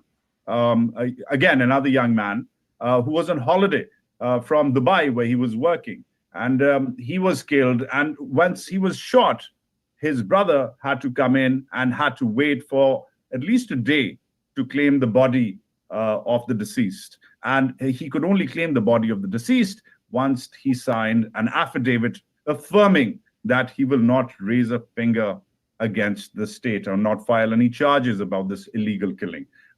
The stories are not limited to this massacre. This year, 7 of my colleagues have been killed in Pakistan's different provinces. A year and a half ago, almost 2 years ago at this point, one of my oldest colleagues and friends Arshad Sharif was assassinated, not in Pakistan, but in Africa. I decided we left around the same time. Mueed as well. Arshad and Mueed, in fact, took two different pivots. Mueed can weigh in on this as well. But Mueed ended up in the US. Arshad ended up in Africa. Arshad made a bad choice and paid for it, which is unfortunate. The stories continue every day. But the best part is, in all of this, that the people of Pakistan continue to be resilient. And for that resilience, they rely on platforms. And those platforms are under target as well. These stories that we know come out through Twitter. They come out through other social media, which are increasingly undergoing stringent regulations. Twitter, by the way, is outrightly banned. And now, to control social media more, another kind of crackdown, not one with sniper rifles, but one using tech, is underway. Pakistan is well on its way to becoming the most surveilled and monitored and regulated internet black holes in the world.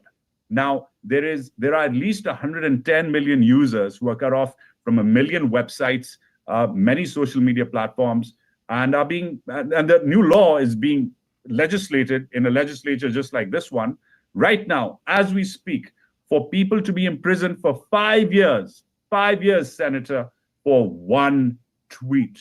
For one tweet, they can go into prison for 5 years if the state deems so. So all sorts of suppression are underway, and all sorts of stories will be heard. But again, it is the onus of this great house and officers like you who must keep fighting the good fight for the constituents, as well as that great country where I'm from, Pakistan as well. Thank you for the powerful words. Mueed, do you want to add? ये मेरा खुलासा था, और मेरा खुलासा अब मेरी जुबानी ही सुन लीजिए. मुझसे पूछा गया, मुईद भी अपनी स्टोरी सुनाएंगे, मुझसे पूछा गया कि उन लोगों के बारे में बताओ, कुछ नाम बताओ, कुछ कहानियां बताओ, कुछ ऐसी मिसालें बताओ जो हमारे सामने आई हैं. मिसालें बहुत सारी हैं. वो बेचारा शख्स जो नमाज पढ़ते हुए जिसको फेंका गया, पहले एक डिसइंफॉर्मेशन स्ट्रीम हुई कि वो शहीद हो गया है, फिर दूसरी साइड से भी डिसइंफॉर्मेशन हुई कि वो एक्चुअली टिकटॉक वीडियो बना रहा था, फिर एक्चुअली वो मिला, उसके हाथ टूटे हुए थे, उसके साथ क्या हुआ, अब उसे वो सही है, उसका इलाज हुआ है, मुईद बताएंगे उसके साथ क्या हुआ. फिर मैंने एक और लड़के की कहानी सुनाई, शहजाद नाम है उसका, पंजाब से था, sole bread winner of a family of 8, अकेला था जो अपनी फैमिली के लिए बना रहा था पैसे, जो चूल्हा घर का चला रहा था. वो बहन से बात करते हुए उसका सर उड़ा दिया, किसी और बंदे ने फोन उठाया, कहा कि वो तो गया, एक्सपायर हो गया है.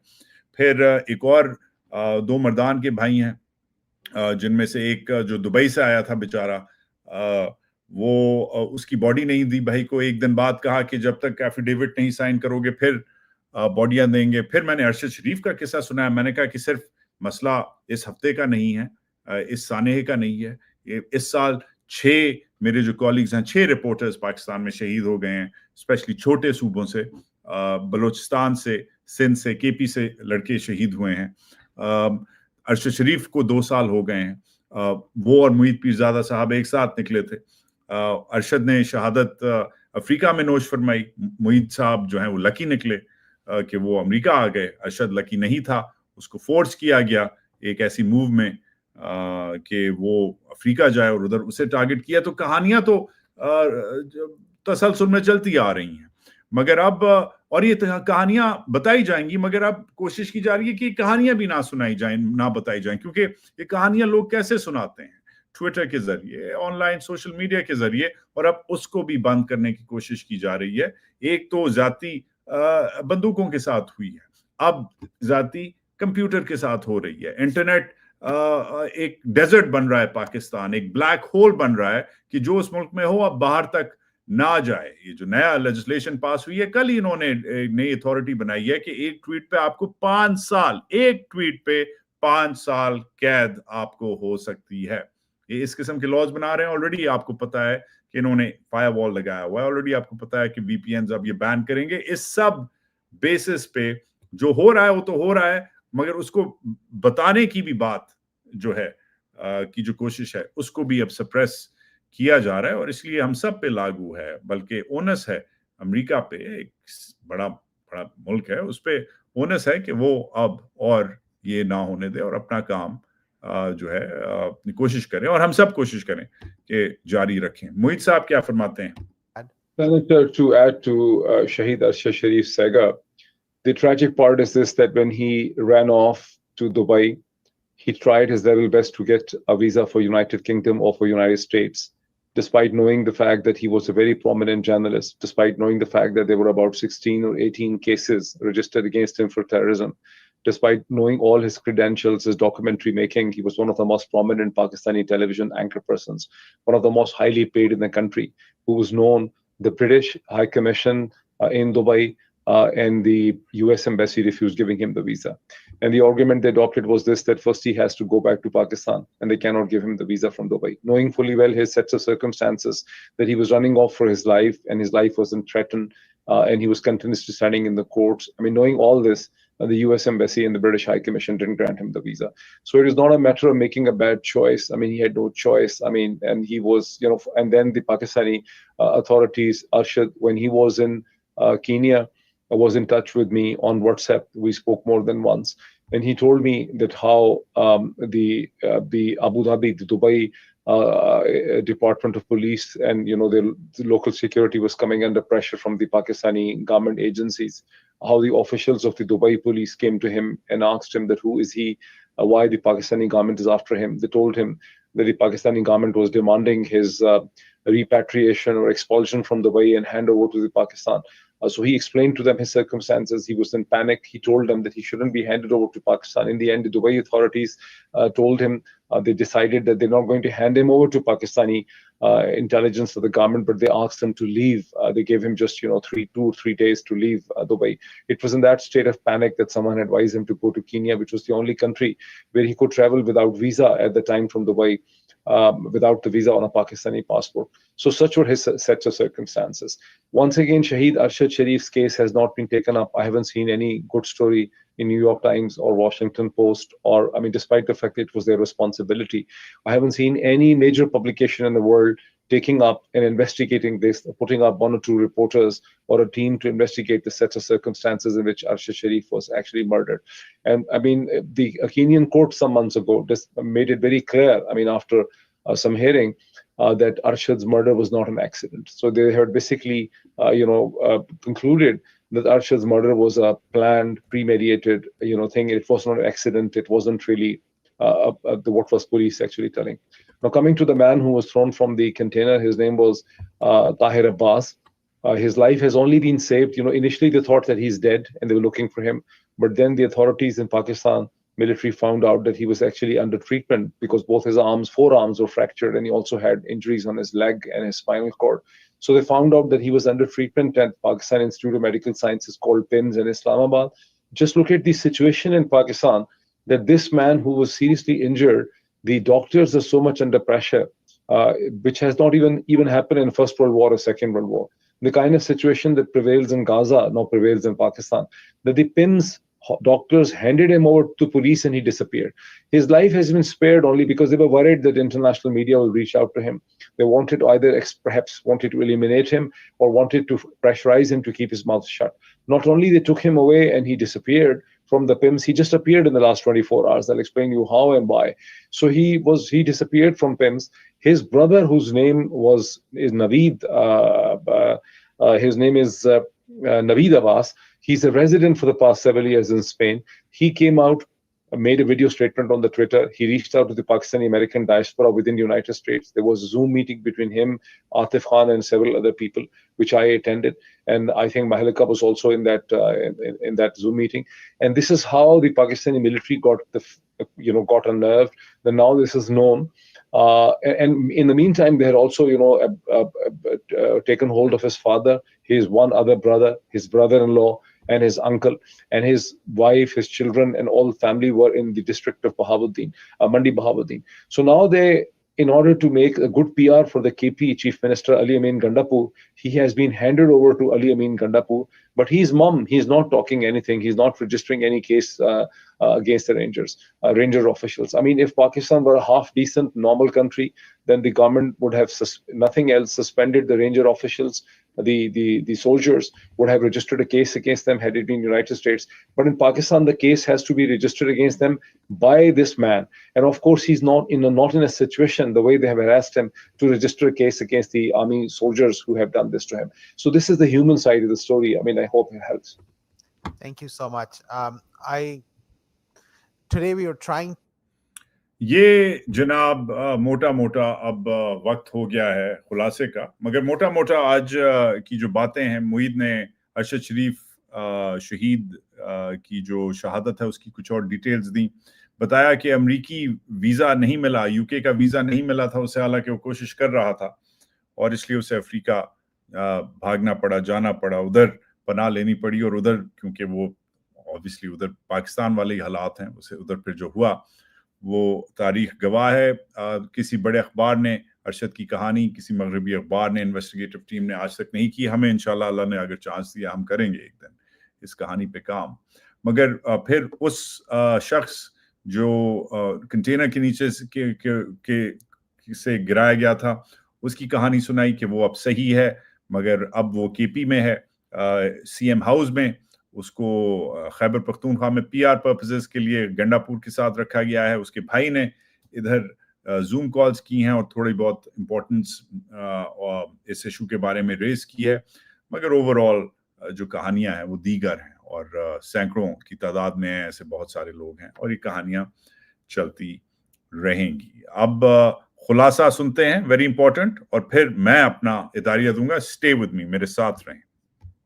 To raise the awareness for the larger population in the state of Connecticut and beyond to know that there are things that are happening that are relevant to us. And I'm involved in this because many of my people in the community, the constituents, they have reached out and they said, how is it that our citizens, our neighbors don't even know that one of the most populous countries in the world is at the brink of a huge disaster where their citizens are being shot, where there was a massacre for people asking for democracy, their right to speak, and the thing that we take for granted in the United States. So this is what we take for granted in this beautiful, beautiful country and beautiful state in the United States is something that we should cherish, but at the same time that comes with a responsibility to stand up for those who do not have that right.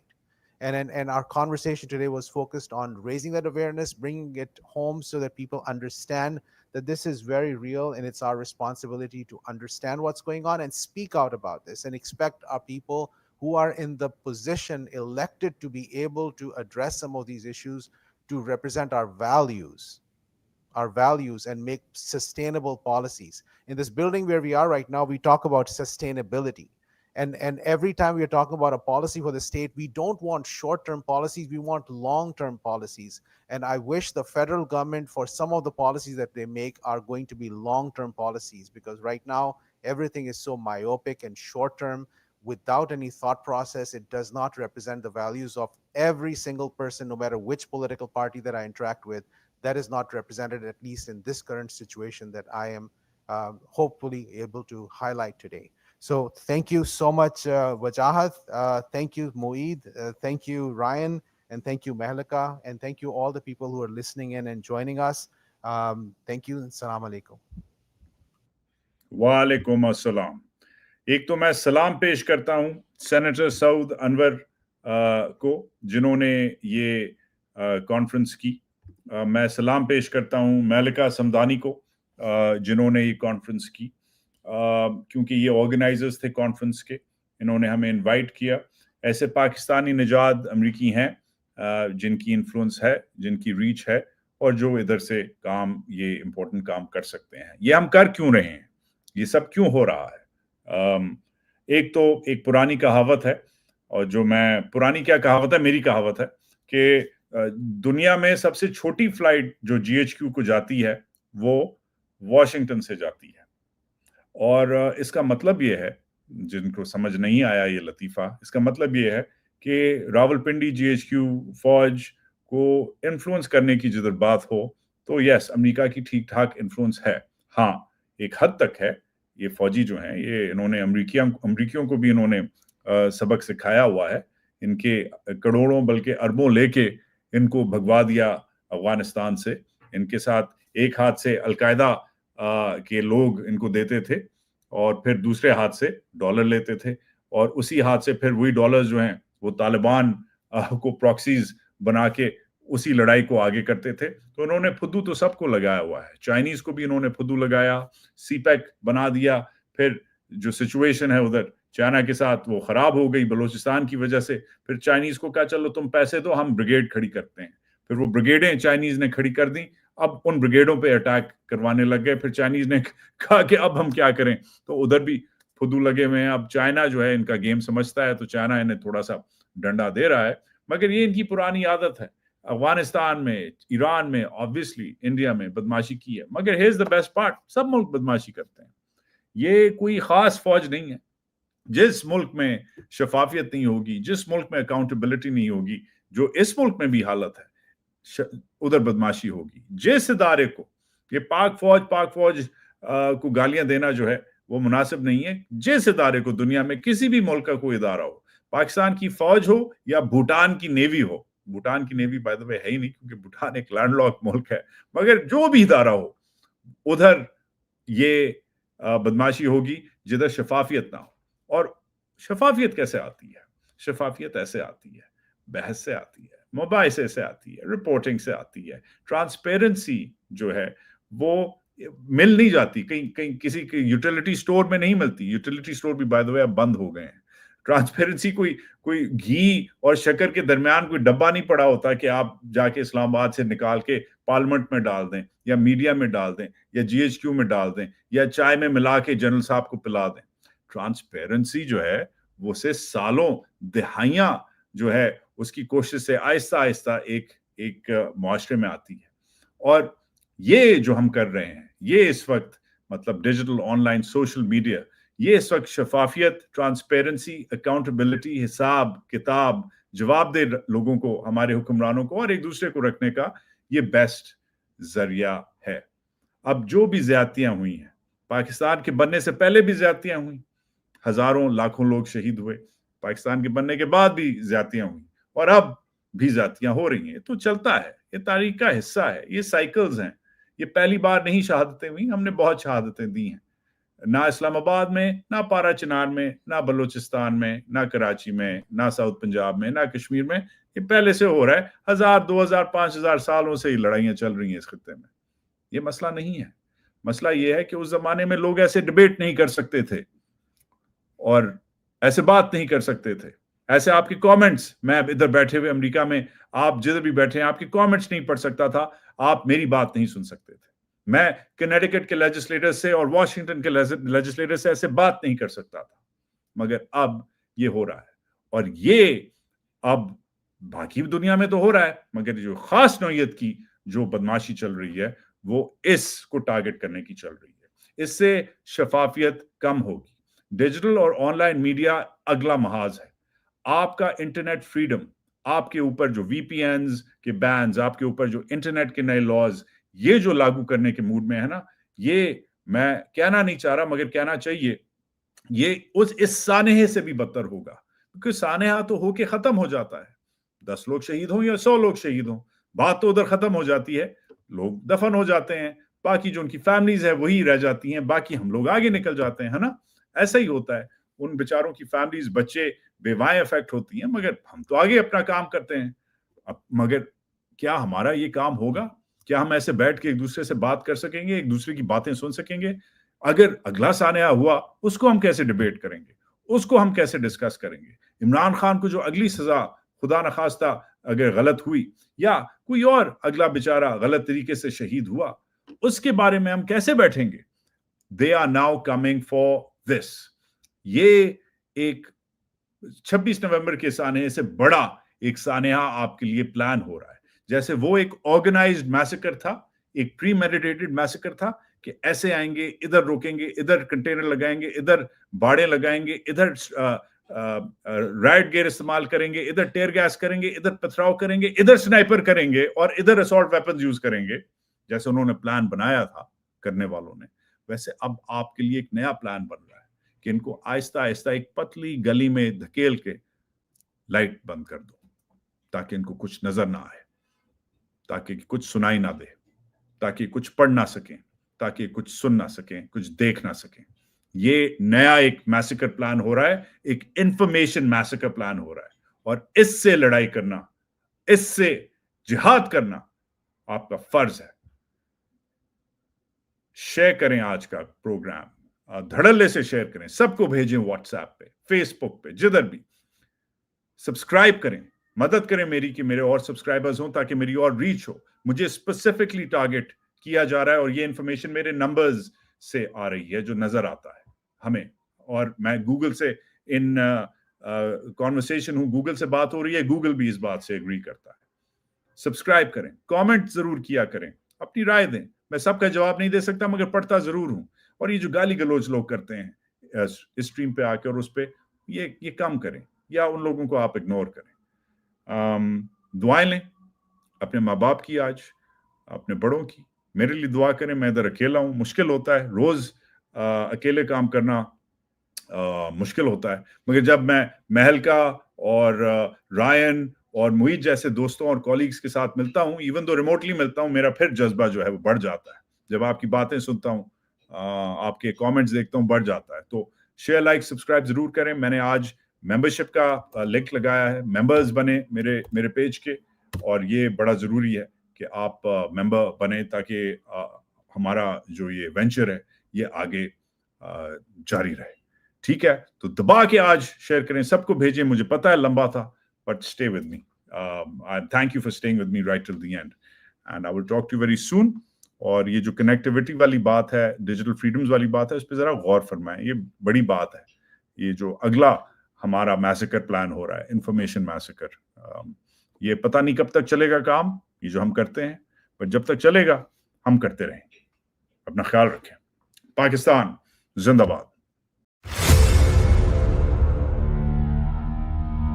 Pakistan के खिलाफ बहुत सारे महाज खुले, कुछ हमने खुद खोले और काफी सारे हमारे खिलाफ खोले गए।